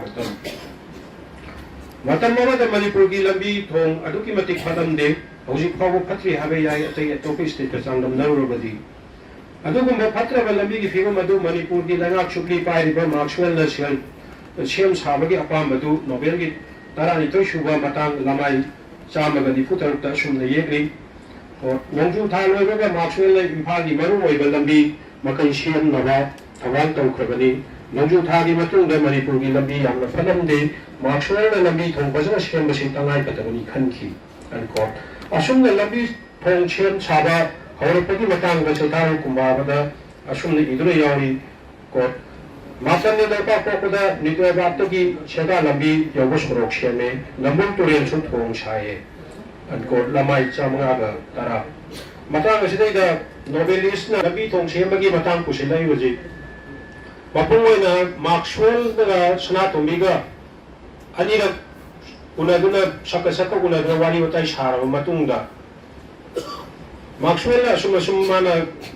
political agent or the layer Matumana, like Infalgi, Lambi Tong, the Simbasum Yam, but Yamna Pata of Pivan Duba. And the give Magi Konumana from the Gina Wankai, and Sanatomina, no my Tengi, Yum the Mo and Lady Matam. Alamana Sanatum Bigi, Nakan the Sapomatam, the Lambi Tongu, Pata would do much hemming. Chamber and Lena Maxwell the Sanatomiga Yam Naknana, Luena Lagi Kudang, Kudong Sabo, Lambi Shembel or Matunda, Pangthokhre. Another Malik Chana. Beparson of Wahala Matunda, Ataya to Wumi Man of Pautam Chile, Sumai to Borsaka, Yum the Tokana, Lambi, and was at the Kone. Sanatum Bika, Magi Mapura Manikshanga, Maruina Kanada Bagi Maramchi, Nasagi, Lambi Shemba Matang, Lambi Shemba, Lorga Yem was a Mina Matang doing. Maramadan Aivina Novelishna Matanga Shi. Lambi Shemay Mataki Novelist the one pushing up banana or Tamjagi. Maxwell Manipur Nagi Navatam, the Manipurima Pankaya, Kungan Chiu Part to the Makona, Koina, Makona Tona, Koina, Satuna Yankee, Mahan Amuka Kabru Karui. Kabru Karu, Vaki Tambogadu, Nobel Taramanga Subataka Yauri, God, Amutimana Kabru Karui, Sandarum Power Yogi, Lamai Sabaga, Utrainipan. War Sayana Kalbukar, Adu Kumbaki, the Maida Sulas and Dula Yawi. Taramangani, the Wishing the War Sayat, Kabru, the Chate, Kabru Sanmarum, Shaba Yawi, Lamai, Samanaga Kundanipan. Mapura Maniksan, the kind of later be Mazai women, Chanata Vina War Sayat, Maxwell, the own Kiraki Matanga, the Nobel Gitarata, Subatang, the Suna Yegri.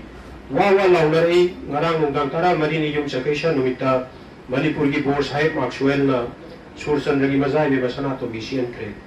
That is Sursan Regimazai, Vasanato, Mina Bors, Hype Maxwell, the Tiansin Divani, Asina Simba, unquote, Lamai Samaga, Mobutraga, Mobutraga. Matanga Sikumba, Suna Idri Yauri, court. Tara Marini Yum Sakesha, Sri Sursan Ramarasi Mazai was happening on a popa, Sanato Vivo Bors, Hype, the low way. Kaglada Laye, Lamai Samanga Tara. Nobel Asi, English Naga, Sanipanga, Bafudani Togi, September Tamanga, the Hanakuma, the Iri, Sanatum Biamusum Maxwell, Sahitya Akademi, Laminaki, Maxwell, Mariputado, Secy, English Naga Samapan, Shunamangagi, Bevari Tadri.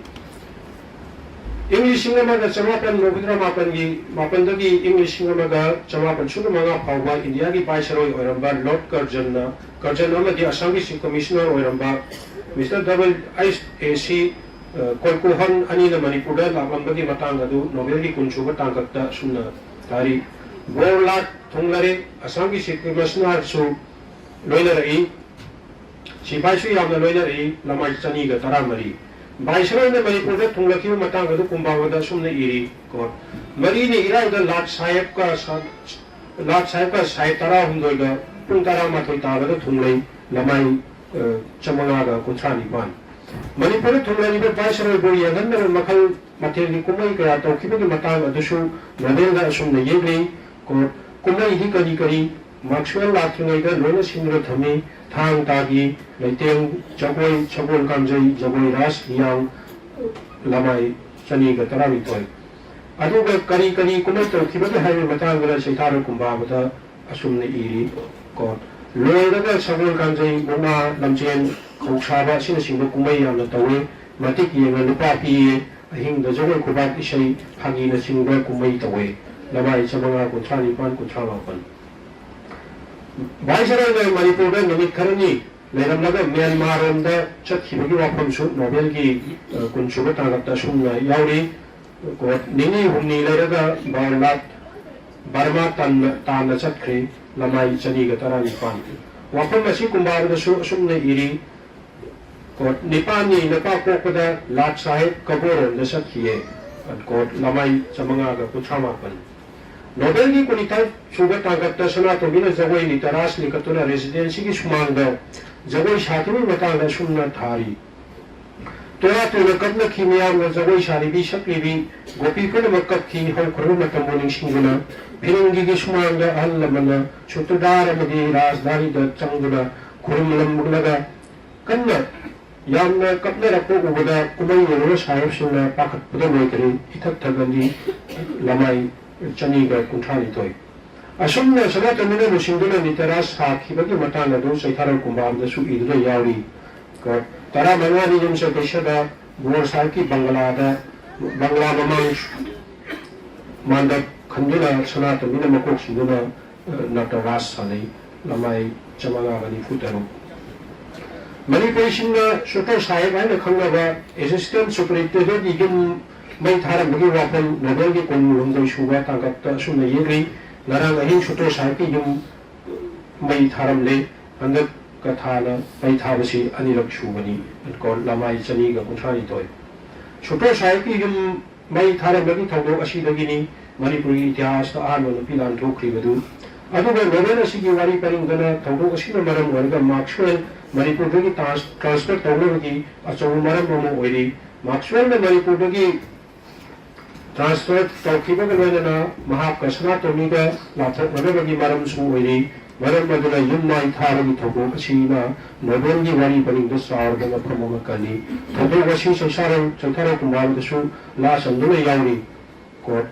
kulinde ni sakol chenda ayin shuto sahib ki bangla mai sae namai chamanga ga ni futaru mai tharam da mi phabu pakmandra da political agent musingo british official sina nampogi rene yatam thokuna Impagi na kong na labor ni pa makai na kabo yari dagi singshu uya ni ko yum sana na bahai ki ado ganda na bogi latan na to yabe ngamren yum saban thokte haibe dagi na pisin na British ki matak to hingsha yak da lan sangshin ki bani kabo dagi uya na purak na yum sana da ni haibe British officer ki yatsang ado hando haibe ki khonjang ni Manipur ki na pisin na hauki ba an manupi lan ado mai tharam bagi bisar ani hana tauki Sopida namun tagi wala uwa payan singkar purak naga hari ko bisalosin ki adubu mamanga thoki hukum adubu di lo thoki de thoga ga to thok matang khara naga political agent Maxwell Manipur thado nanar ki sela kiba adu Nobel da sunna thari ko tha khara de manunda adu sela ngi Manipur ki political agent Maxwell Manipur thado ko tari ma di thalo opam hogre ma ga thabak sinaga do mission na Colonel Shakespeare kauba atop lupa ama adum khangrei Manipur da magi matam lore ko lamai chani ga nipu lore na Maxwell Manipur thado to sakhi mahang na sakthra watu matam khara leiraga sana tombi laiyong khang da balaina na tuna laikan na bangam na tairo pan thado ki bor sa ko bi sana tombi Nobel da yauri ba palliba Manipur ki itihas ka sabon laba mioising Charitra Singh Gambir Singha, Dara Singha, Sanakha Masi Kumudini, Tangal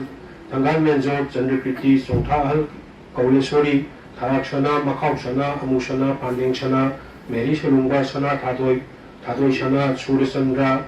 Tambau Shana, Pakasana, Gopal Shana, Kulasandra, Koireng, Tikendrajit, Jilang Amba, Tokrom Dewan, Bugan Singh, Jubaraj, Sursan, Amu Shana, Nangbi, Premai, Aizau, Bama Saran Mukherjee, Gulab Singh Shalomba, Howdai Jamba Setina, Lieutenant Colonel John Parkot, Mitchell, Major Richard Curley, Rick Dewey, C.A.W. Davis, Hariba, British officer Singh, Tikendrajit, Tangal Janel Nachingba, Bisata, the Yakiba, British officer Singh. Moirang Tonzau, Colonel Shakespeare, Sinasumut, Panbay. Novelist the young bird Paliba Sarita Sinasi, Manipuri Tiaska, the Sawana, the Layer of Anthony. मतम अमदा ngana sangaramba wahi wata kaya Nobel ki wari paring chatra ko marang kaina singnaba thengai मतम अमदा ओइरamba Manipur samaj mapung oina maitai samaj ki masak kaya su Nobel asida yauri asumna ai bina itihas ke thongdo wathok इतिहास के मियोइसिंग वांगांग संगांग अमदी culture की मसाक कया मथंग साना यावंदुना यामनब निंथिजरब Nobel अमा ओइना bore Sahib ओं विश्वनाथ तोंबी मणिपुरी साहित्य की कुकैदा खुदोल तंबिरमबनी Mathang सिदाई paper सि लोसिने रकों थागत doctor L नेपामसा सिंना अपना फजरबा हिस्टोरिकल नोबेल अमा की मियंगदा उंगी सना तोंबी हारिबा M.K. Bingodini dari kasih jamu. Aja kan anak ini kare, aduh, mau hanya kaget jadi, amu cuma jauh riba, karakter ayam bahis terkait karakter mata ni, ayam sukhang ni lagi, matang sidi, mu mata mahan dana, bagi Cachar College ki department, asih ki assistant professor oina, jadi anirum sebab ada di nau riba itu ada, aduh, mahak ni makam lagi. अमुक हजारबा paper अमगी मसला vitamin असी श्री साइको सुलेखा सिंगोबु ओशनजरी paper असेबा academy का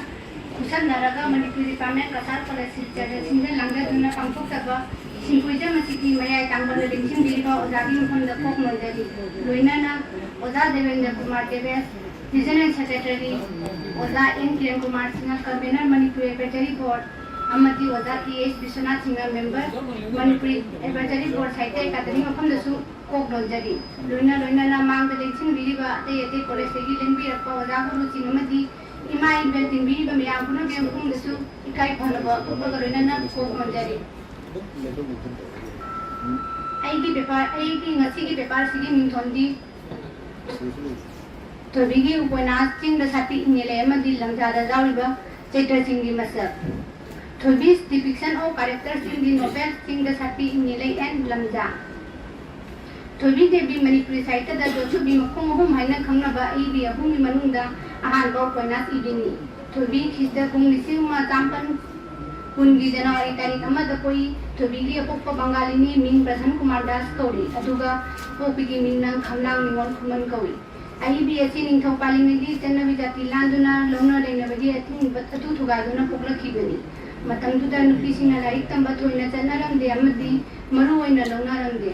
larik tamba chatpasi mangi amadi nupisina larik hairaga nupada chithi iba hainabagini haiba pawa yaurami Tobi debi miyamgi minuki mayokta yamnawana larik tamba horaki khizda kunisi ma jamban kuntham ngada churachan maharaj madai de ma hanki minda indakhiba tampasana girls high school degi khizda kunisi ma jamban kuntham panda aibi Tobi debi metric pass tawki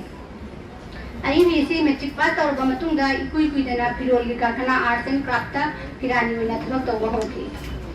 khizda kunisi ma jamban ipunitoi megi tang tara पृथ्वी नि जुवला जाउना इम्फाल दा हान बोम थादा दुना लांचे बदा थुबी सुजाउकी महाग मतम खरा खुंबुंगा लांचे लबगी मतुंगा मपापुंगी मनाक्ता select जथि अनि जुवला जाउना लोसिलपगा खिसगुनि सिमा चांपनि कुमंगा सिवाइदा थुबी मपापुंगी मनाक्तगी अमुक ममागे नाक्ता हलकी अहि बि सिलेक्ट चलुबना अहि बिना सिलेक्ट चलुबना बंगलालोन हैरकी अमदि मसिना बंगलालोन दा अरिके हंदुतुना पोंग्रसु दामना मते मोइकी Tobi chahi khara kanarabasu hanagi thabakta amu handinduna thabak tawba howi aye thabak tawma tawna DM college ta thaduna pass tawki mahaki pamjabal thabak singi manungda rajniti gi wari watai sawa meeting jawba khana nai jaba chini Tobi matam khara rajniti da mai onsin ki amati jail da phawba lekhi jail lei thorpa matung dagi punsi gi tangdangba no pantu bomda changsi lakhi rajniti gi punsi thutsi laba matungda tamphasana school da hanagi thabak tu amu hanjin ki amadi matam kharani kirani waram laga amu andal graduate ki wajawai ki thubi khizda kung lising ma champan jangkhoi manga da BA thaduna pass tawi pongwa naiba matam gi chelna thubi gi kunchi chel sumage honglakhi amadi ibegi mage da changsi lakhi mahaki larik sing wari macha uponas wareng thaiden anubat masagi kunchi wari to punna trani chot ka phonglammi mahaki phonglaba larik sing di ahan bada kaina iho nising champan butra tre ni thubada mirabai nising champan champan ahum subda bipam porsi nisman champan humdo mari subada radha koina nisman champan humanga manga subada rabindran ki wari khara dr aya babu ko punna handoina ba nisman champan humbutare taruk subada nungsi che nisman champan humbutare koina tare subada drishipa nisman champan humapan handokpa nipan subada chingda sakti ingele nisman champan humudra matoi Punya makan subada lamja Inggrisnya campan hutram doi lamja tara subada miye Inggrisnya campan makum doi tram tu subada postmortem Inggrisnya campan makutra trai doi subada dicing nabi ngasida Inggrisnya campan makutra tre ini lagi lari cinggi manungga upoinas marini radha nungsi ce cingda sapi ingile amadi lamjani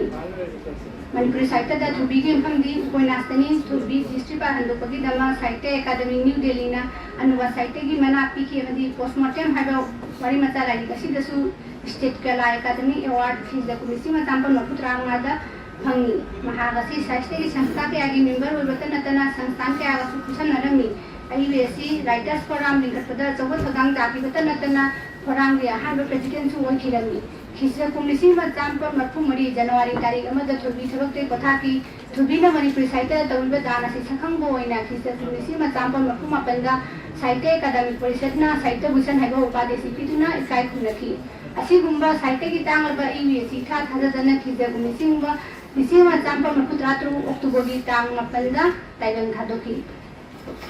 Thubi ki jingda sapi ingile haiba upoinasa si jingdam ani mukuja manaba miyengda jingba pamba Bagi kathokpa mati apapa samasa magi manglanda sagatpa upoinasni upoinasa sigi mapung obawari ti bagi ratan na theiduna chakraba haubina tha tarana puraba matungda kokchara ko machabu manghan bikibetegi haubi angaubi humigi machabu munduna pangge honarwe masida haubina sifai oina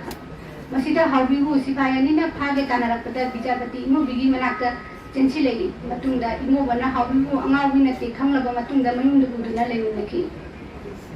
Haubibu mama gum imo bagi jungda mama tongringge makoi ahum matong pina lemne raga matungda imo bana singga thakali ba kuno kun mata sigi hospital ama hango matungda haubisu anaba mayam ni seva tawduna leibeda jawki atuga pratibhana saharde kuno mata sida doctor oina lakuna miyam ni seva tawna wida mo hospital sigi sakop mongda singga thagoda thawna leibi amo oina mapunchi kathoki upoinasa si aroibeda haubigi kaina raga masa adu tonongi masa imo bo oiramduna Tondonbina hawida masabu sinaba amadi pratibha amadi imobani ki punchi le kun ulba si upanasa si da ulli upanasa si ki prota I bina jamna haisingna Kungangsian sabagi sakot thorangi wari da sagal lasu le salini ki hamsi kungam tondonbigi imo bajoki bagi wari amadi prot ki kungte imo bagi asing masakta ga to losinuna upanasa si ki aroi basaru jawdri fawa jamna haisingna sagatuna ulli imo bagi khongthang khudingda khuro oina je lamba bagi redna imo bagi mapa amadi haubi kaina rawa tamgi bakang atu oiramba tondonbina jokcho bi mama aduga haubina asing mama adu oirambuna upanas ki aroi basarukta meyangi famda lotuna thamlamba imo bagi asing wasakta ga du hangdori ai bina upanas asida musibada su thodok miyeng ama denglammi mahaki musibati angawa thamogi bulna hunduna pubagi masagatu natte makallam sung losingani chechinduna chadni nagi mawung Lamjau upanas asidasu ai bana mama amawlagi thamoida macha nungsibagi lichingasi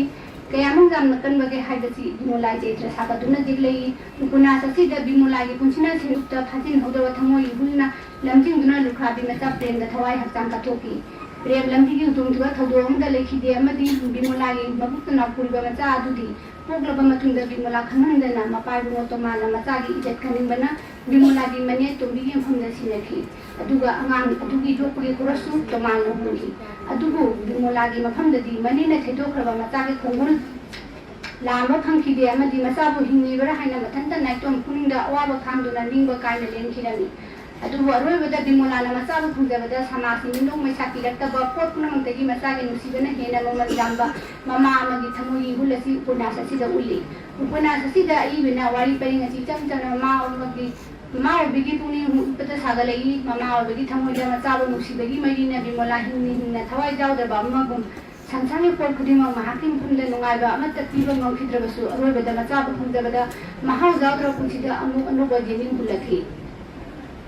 Chingda sapi ingile amadi lamja haibu upanasani kutta jawliba chaitra singdi inoba pratibha haubi tondonbi bhagiret bimola tomalam di prasanna kumana tingbani ngasi manungda imoba pratibha haubi tondombi bimula amdi Devendra Kumar Singh tingba si maruba chaitra singni masi ai bigi matangni samaji phibam jenuraga masagi ujaba thatukpa miyanggi dama katokpa ngamba chaitra singasi sagalapani haiba maruba chaitra singasi makhada mathang nainajari imoba sileba ki ekaikhumnaba jaba thamtham amada leirabasu mangonda chauthokchadaba matam punamakta nolukpa minungsi khamba mi ବ୍ୟବହାର toba laira inakhunga ani makcha marabani na demba asima gi lamchatta kone imoba gi lamchatta mana angang wini degi leiraklaba khunga ngasibu nusiba khunna sigi chafutpa amadi jaiphana bai khanbagi masagasi jinsi khot imoba gi ahanba wakhasi khungi lambi thong nungai hanba nungai hanba semba mathangda kulasi da high school lama masung dar thana macha ma thambani khungangi mina imphal da leiraga mahai masing tambagi khudung chaba kaya marum leibadu mahak masabak na thengna khabarina masigi khudung chada wa asim tangdi pok lambo khonage habasi mahaki achet pa thajabani chingda sape ngele lamai trabundo anbu matangi wahai asimma ai binna lai la su tamba hawalpada awaba du mayo mu bagi chaitada mami tarapani ai bina afaba sama gi sapot pa thak dauna bagi dam masai ojaba thakpa mi thatok pa mi bagi chaita singasi sagatani phidan pham oba chhatra amagi lamcha chujawba du makhala pi ba hai singasi lakotuna jinsi ko imo bubu ngasi leba ki bijarpati wanglo pham da thangalani ba sigi pham tholiba mahaki amang oregi te khawai MP school mahakna ngasi phawba kaujadri adubu oja bhaigadi school asi degi bidai lo khiba phana jamna puithre adubu mahakna ojagi tawman utto oina chahi khudini school asi da ojagi mapong numi ginsing bagi uso tauri maduda mahakna oja bhaigadi punchiwari duna amadi oja amana jati gi angang sing sembat ka da jaiba thodang du miyana sandutuna haina tahalli ankon chingda chapi ngele lamai traung be tramari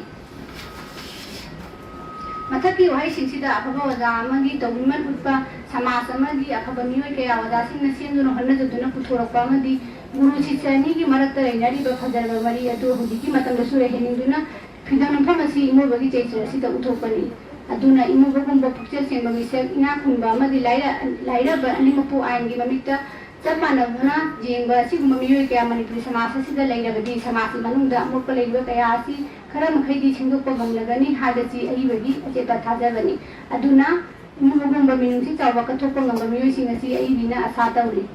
प्रतिभा की चरित्र दफ्तरमा ओइरसु थोदोना चथुक्तदबा मीबु जामना नुसिना फजबा वहाई वता सिजिनदुना लायेंबी मसागी थबक्ता खोइजंबी नुपीगी मसगनी करिगुमदा माना लायेंग बजतपदा पिरक्प छेदु जामी जामदि थीबगी महुता इमुन मधु पत्तन नंगलबदी से लवगी महुता मान दुम हिदाग लांथुपी बिरमी प्रतिभा लेसाबी अमा ओइरसु कुंगंगी पुंसिगी अवाप कया लेगिबासी मेंसिंग की बना दफ्तरमा ओइना कुंगंगी हॉस्पिटल असिदा लेखिबनी अमदी मियोबगी सेपादा पुंगिंग लुक्तुना हॉस्पिटल असिगी चापत थरांगा मपुंजिंग कथोखिबनी असिगुंबा प्रतिभागी कथोखिगी वंगांग ओइना मखादा जेंसी को एना मफम असिदा लाक्तरिबसु मेयांगी अवा अनादा खरदा मतिंग पांबा ngамगद्रा हाइना खंजादुना लाक्लिबनी लागी खुसेमबु मीना थिंबा ngамबसु लै मीगी खुसेमबु लाइना मांहनबसु लै अनिमक चितप मानबा जानी चुम्मी अंगांग हाइबसि ईश्वरना पीबनी अदुबु मदु थिंबा जाबगी पांबैसु लै मसीदसु नत्तना मियोबदा चंगलक्लिबा लैना कयादगी ngathongnaba पांबै कयासु लै अदुना aina phang asida laktari basi mayang khudong chadaba kaya marunda mateng pangtage haiduna laktari bani mayang kari gumba chinaba hina mama hek lakpada mapham asida laktu natraga aigi kobilo aduga jamna sokna naaba midi mapham asida lehalaga layeng jagani anko chinda sati nele lamai changa kurutaru asi gumba katibagi wangang asi khungang asi gi michang singi mapham da bigyani jakhalakpuri mangalasi khradang orabsu johaning bagi machingni तो बिगी चरित्र सिंह सागले बासी मा समाज ओनो मते यमने programme बखना रपनी अदुना प्रतिभागी चरित्र न खुंगी मते द सोथरि बकयासी मु बगा पुंगी वाखुल तिनारु बना अमत तो बलि चिंगना दाप थरांगे लबिदा पुन्ना कथोप पांखि बनी असिमा आई बगी थमोंगी पांबनी अमदी सहर खुदोंग जाब कया लेबा असि गुमना खुंगम नसु समानना खुदोंग जाब पुना असि मति चाना हेनिंग बगी मसकनी हाउबी चरित्रदा ममा उबगी मचा काइनबगी मयीना अंगाबु लेरुवा पुंसी असि इमोबना मयुमदा पोरक्तुना जोखिबदगी इमोबु मचा गुम खंजकी इमोबगी तबुम मसा खंबो ओइना इमोबगी जुंगी थबक इंथांदा अंगाबा मतेंग पांके अमदी खुनौ खुंगंग असिगी नौना हांगाबा हॉस्पिटल असिदा प्रतिभागा लेमिनदुना अनाबा मिसिंगु सेवा तौदा पुंगिंग लुखि हाउबी ज्ञान लेबी एमपी पुंसीगी अवाना कयाबु कथुक्तुना hokhiba punchibu ninda tawduna leibagi mahutta hujiki fibamda mai onching bai masagasi mahaki wangang da jawri ko hokhaba nga tawri haiba gumni madugi maranda amun honona khana ningai kai sulekte hujiki thokliba thawdok kaya adu mayoknaba honabana hena chuni anko chingda sapi ngale lamai manfuni toy mathaki hawbida phawba wakhalon asimangna hawbina hanagi hokhiba punchigi awana puna mapu kautotuna miyangi sebada lutuna hospital asida leibang nokibani masi ai binan pisi muton thana punchi denbagi mahutta punchi sida kai guma khara tangdi tahoning bagi masakni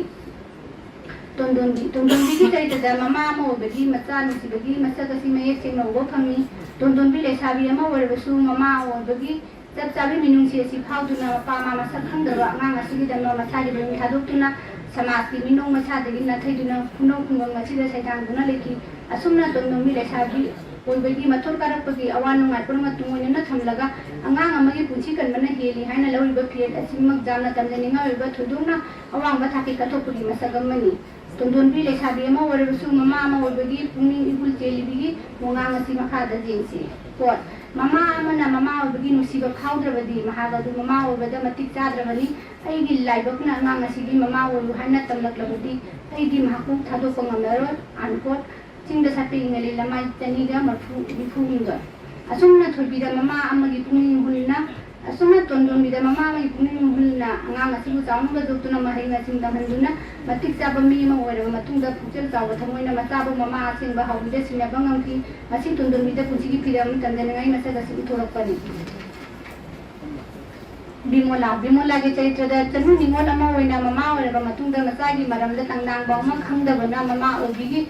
masaba nusibigi lichingna leta pang khangdaba mahawdadra pungsi ma oira pasi uba phangi sangsargi arang araga ma dipopuna mahakim thamda mawalamta yawrakte Bimolagi haningdra punchina sini habagi chaba ikai khambagi oina phi khakchetuna masagi wakhalde khawlangba mana mapungsi masagi thamung nongna mungna duna laibasi bimolai teta uba phangi masigi masagoba makhagi paringsi masi jengsi kot Bimola matongta phami lariga mapai amuk khungdili femina puthoi amuk jengi nuaite monkhungumba ma loli lari khaktukuna na homai khara lothukuna loli tabara amuk jengi asumla bimola na mahaki nungai bajaw do punchibu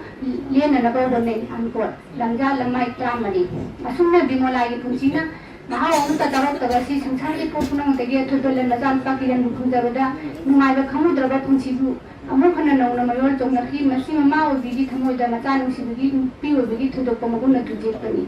Prasanna Kumar gi teitada takollaba samaj sida hingliba Puchel jawa nupa ami masagasi uba phangi Prasanna Kumar na bimolai wari puna makhamlabasu mahagna bimola bo khaplana laukhide masigi mahuta bimolai puni wakhalbu sabatiduna hena mingsi poktuna bimolagi mating pangnaba chongthoraki masigi masakba wangangasi makhada jengsi so bimola adunna haiganu namjat naibina kanano naijabina kanano mapan thongdana ama ullaga manungdana ama chatasu pikthana jawi makhoi aduga chandanna rabadi aidin hakse jamna phari anumini ankot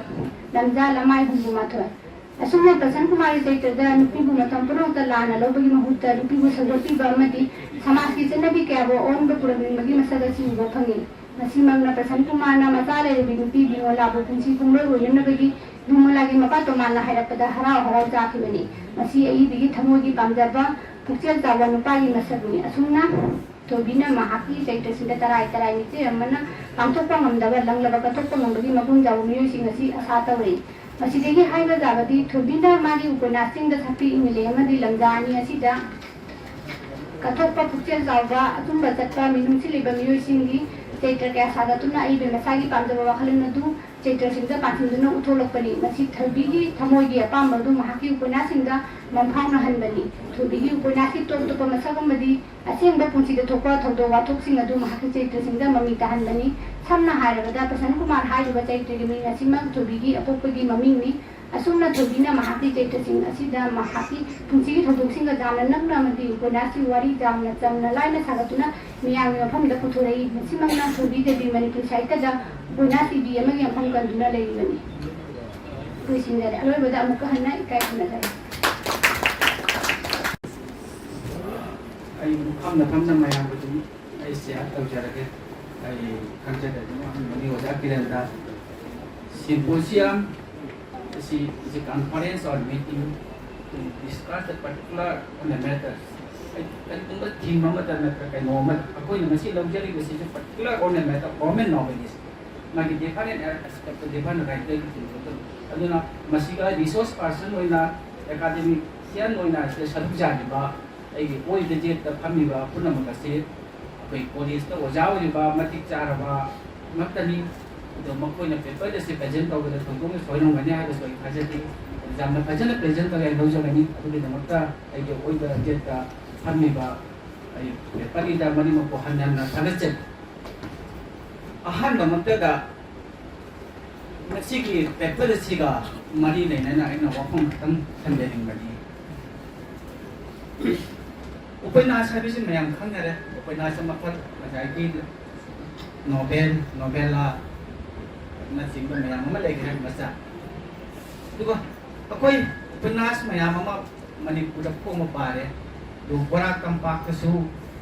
इहू सागत्ब खोमौ की इतिहास से खतंग खमीनबा फबरा है थमजगे खजितंग लौजरगा तसेंगदी सनसम बिनोका अखोई सपोर्सियम डबलोग साइरेंगा पेनोगसे उपन्यास के like असे पुन्ना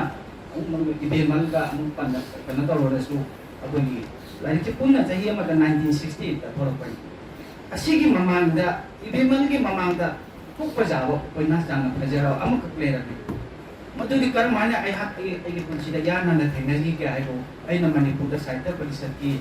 event number seminar paper में चलो बता वजह एन कुंजो फोन कर थे जब बता मार्कना एक तो चाका थमी नसे है बता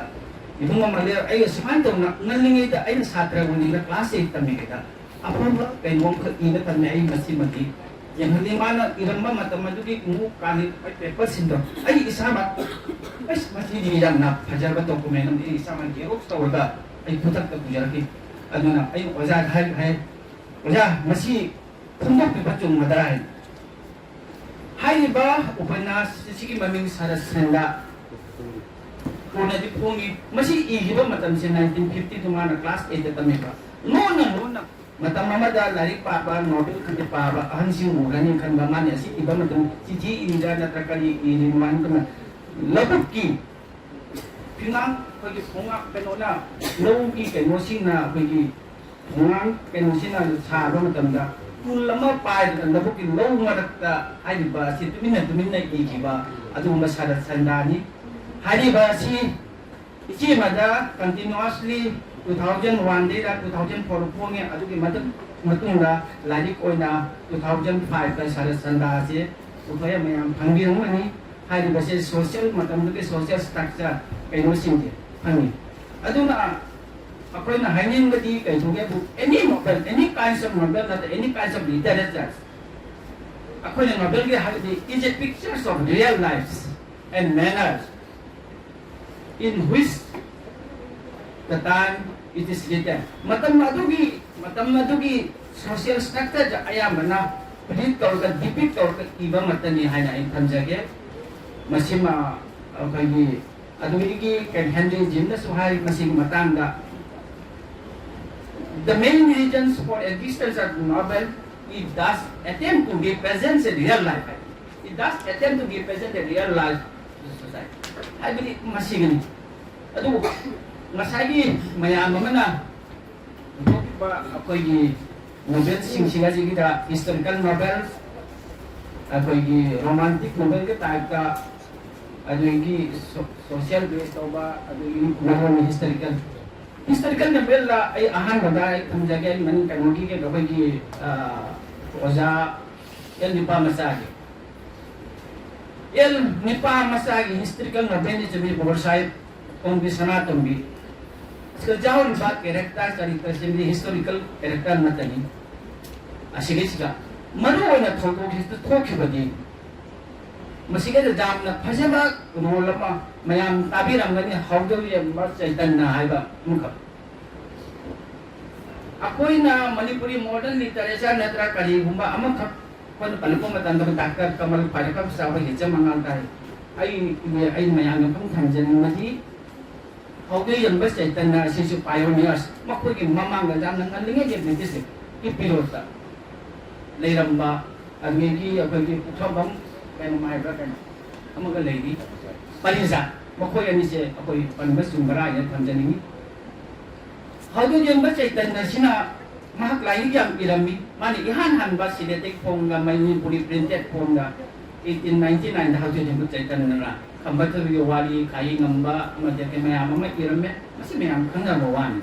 मरम जे हाउदोक यंग चैतन्य गा ngसाई गोरसाई ओंबी सना तोंबी सिगी नोबेल बजामना मेन ओइबा रोल खर लैलिया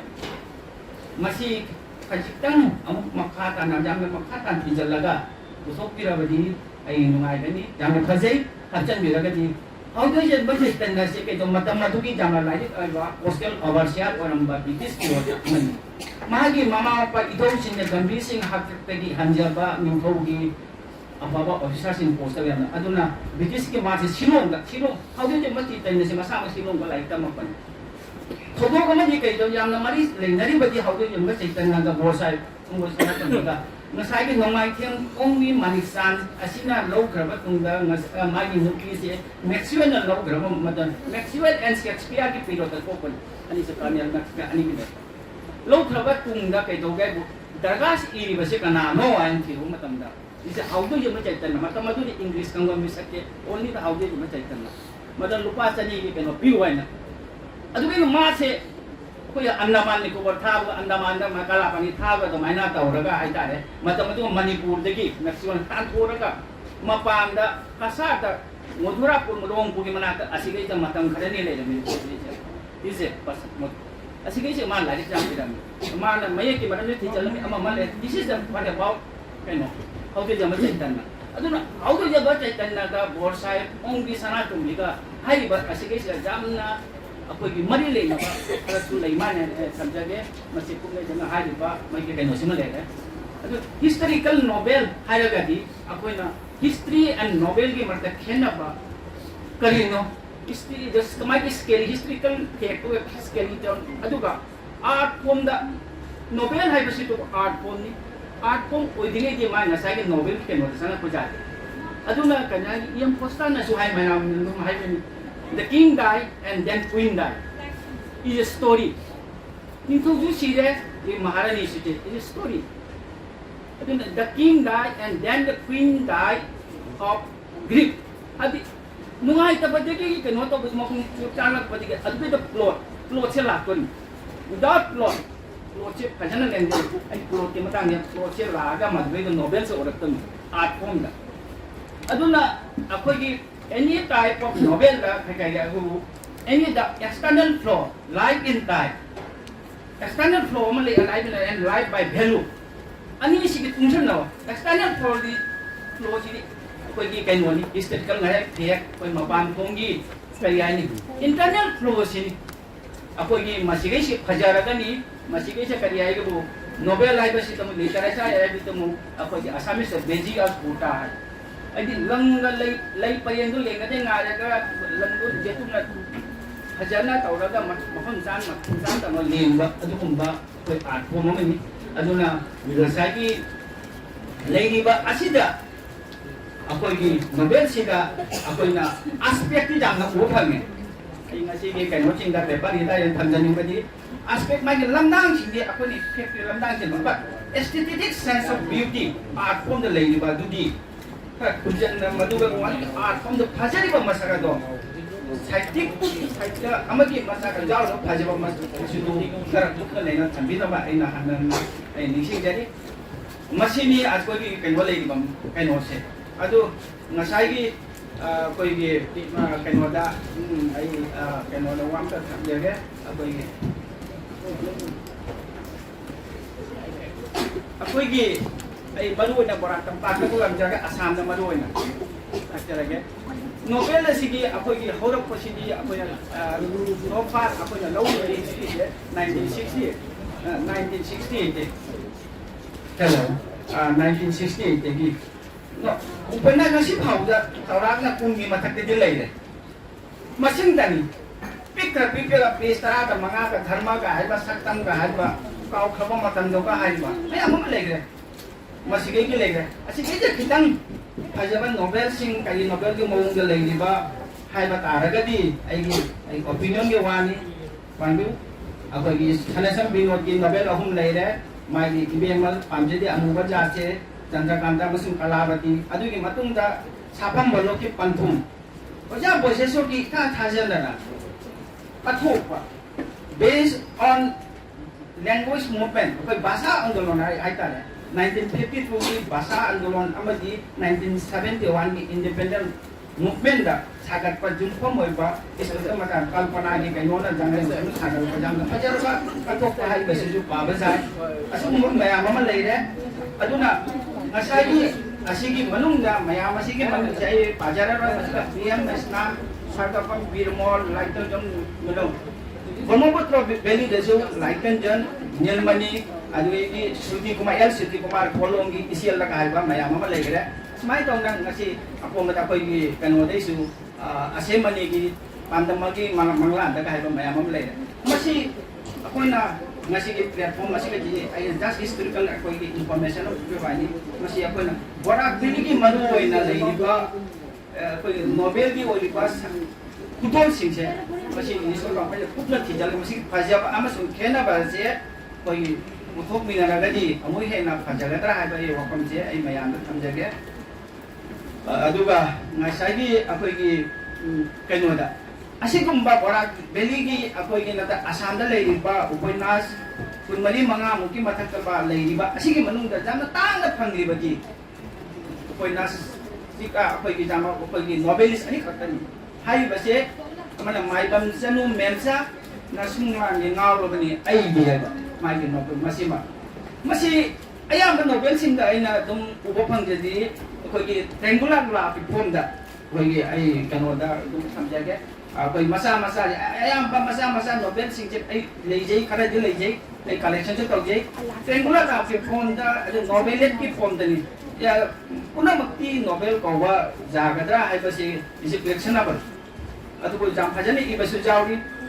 asini leiji ba leiji oja wa he mungam bita pate langlen kunsi hai ba nasung lang ye yes langlen kunsi ye asini oja खाना दिया पानी दिया ayam benda koi ki kano lupa amada koi ki ya full do maligi pibanda ayam benda satu le tenggelam lah pibanda asini lagi ba pibanda ini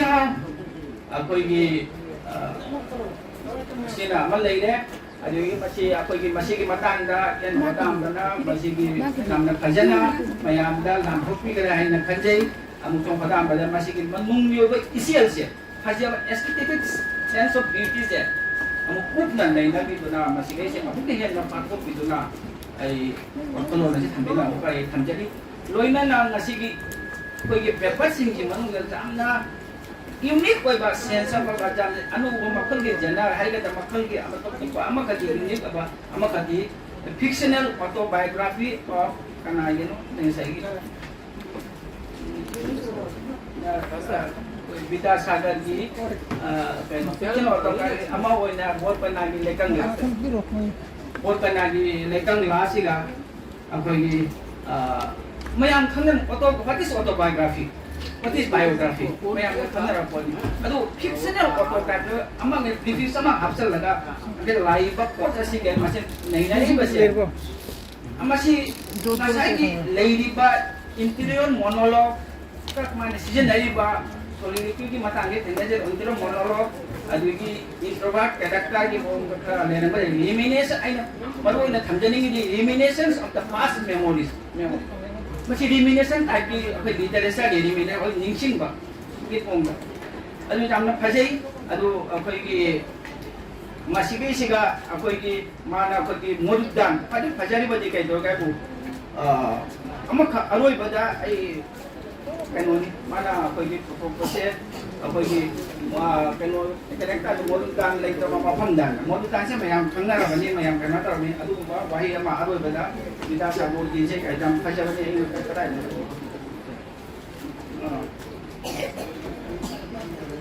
memori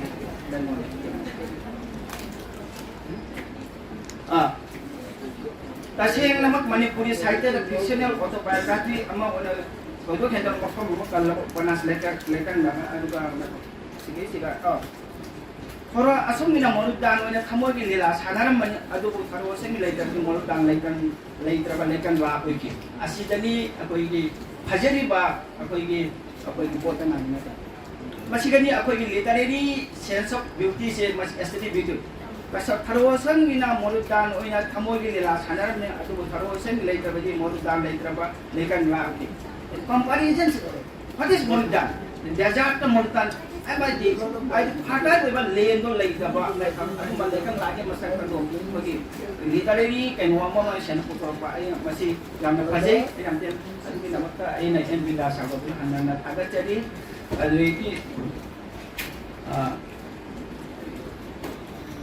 Otherwise, but Koibigi, Upanating the Satriting LA, Amatum Lamda, Saritagi, Masak Saritagi, Masak Asida. अकोई doctor Shreelekha सिंहना जामना characterization जामना फजना पुतोपिकी आइना आइना थमजन नी एना तो जरी अदुवा मसिसु आइना आई हाइजनिंग बदी अकोई पेपर इदा के मफमदा हाई बसे चरित्र ग लोइनाना मसागी छमप मतमदा नोबेल हाई बसे तमो को पारक मतमदा मथंदा what happened in next this is the कैनोनी eagerness sama khorang ko kon ba literary ken waduga only ngasai history one sakara gaji maduga khorang ba literary ki khorang ba sahitya ki khorang ba jau ka gaji madu kan aduna masige se literary beauty aesthetic sense ado karamai to jau do masi ketan pudna nei nan ningi otherwise magi ngasai charitro ki nei nari ba na trama mong putoi mayam ji tauna jarama nei mayam thamjage aduna kari haide bu kaino se aduna kari haide novel is a story. Novel is a story is designed to encompass the event which are arranged in systematic way and sequence in time. Akoigi kaino se akoigi kasi so novel is isang na have story ni adubo maska design to wadi maska event mayam man thodoku adubo pariyeng na mafam sana matang sana na pukat ba aduge duga akoigi khorangom pohon ba adu singi element singdo maduba jauna kajara putopa mamjai hai basing asigi chorapaming thamjaraga ai wapam mamatanga panjauge akoigi en kunjo monda loina na published kahod unpublished was script oina leiba incomplete form da leira me mate oina phajei akoi gi thoram babu sanai na leikhidaba jamnang na leikhidaba mai ira thaiba se khong aduga khongam ba khut na ina khongam me akom da film me da khongi script oina penoi na mai makut mani miss me ma gi sidonim da miss me ba gi sidonim da ai tauge bu mana kenogi akogi maming se ipom horok pa isial laiba ipom horok pa isial laiba nobel ko pa na kama hogan lami loisan bagi se mang de macet si khare de phangi masi amasu oi ba jarang mani adu marak kata ki ba ma su yam ngan kunci kem khare hari ba miss me ma si su pa na si ma keno do garam ba jana otherwise masi su ke to ke bo akogi keno ni ba jare adu aina matam su mayam yang sang lojar lagi aroi bata apa ini kain masih aina thamjaning baji apa ini Bangla ada hai bawa pamong kali apa ini kain masih apa ini Sahitya hai masih kali nuar kan masih apa ini kain mana in paus na orang mereka kali apa ini लेखकेर लेखा स्वाधीनता निर्भर करे नागरिकेर स्वाधीनतार উপর लेखकेर लेखार स्वाधीनता निर्भर करे नागरिकेर स्वाधीनतार উপর लेखक বিতদাসের জন্য লেখেন না সেটা নয় ইজে স্বাধীন মানুষের জন্য লেখেন কিন্তু ফ্রিডম অফ উইল আদুকে আমরা পাবে লেখকের ফ্রিডম অফ উইল পাবে বৈধ রচনা যেখানে সম্ভব সেক্ষেত্রে হয় তার সহযোগিতা সেখানে বৈধ রচনা কোনো অর্থ নেই যে ক্ষেত্র স্বাধীন চিন্তার ক্ষেত্র ঠিক আছে যে ক্ষেত্র স্বাধীন চিন্তার ক্ষেত্র সে ক্ষেত্র গণতন্ত্র আসিগাই সিগা গণতন্ত্র সিনি পাবেন না সাইকি ফিউডালিজম কা লেরম্বা saman to ba kalian ang madigi dia demokrasi lah pa Itali United kilo kala ki pa mas kana tan kasi pa mo pa masigi ako gi ano ba kung gi Nobel single lah pa aduna jacket ko ako gi area to ba sajin oina ko gi sani ano to ba ko gi nung sa song gi pili won ba na ba adu kung bang mapam dudan ni ako gi Sahitya Akademi ko sa teaching na ko gi mo pwede wede kilo pam di ba siya hai ba wapam singa siya ay hamjaraga bukan na mayam mo takachari loina na ngasigi asikumnaba Symposium asida sa dito na bagi tilaba matam kaito dito na mayam na ngasigi Symposium asiku ako di tabi ba amadi ako di mapuntuhan biberi daw sa ay hati pero amadi Manipuri Department Cachar Police ki magi di amadi Cachar Police ki magi di pai punam ko amukhan na hamjaraga amukahan na matunda so koy mayam kami na si una kisi site gi asiku mas pamalo ta sumba kay nosing na si koy amukahan na hajar pa masa kasi utopin na si haina amukahan na pero jadi masida ako gi oja narari oja koy hedo di para oja koy design ron koy design singe poli la ta ta ni mayam jawi makoy si ngasi su jam na paper pa da matik charo matam na do ngasi asu Symposium masida koy academic mai gi ako da kara binding ang maka pagi meet resource pan tama pa na accommodate ang bang amjadre matang da soidar maki tang jaganya ada asa se tamjaraga ay amukahan na mayamul pa ng jaraga na sige papamasay matang asira po tare. Thank you very much. Mayami aya ba magjaraga na sige thouram Symposium se matang asira mission jare haina mayami jatang roja pagaloy na mission jare. Thank you very much. Yeah.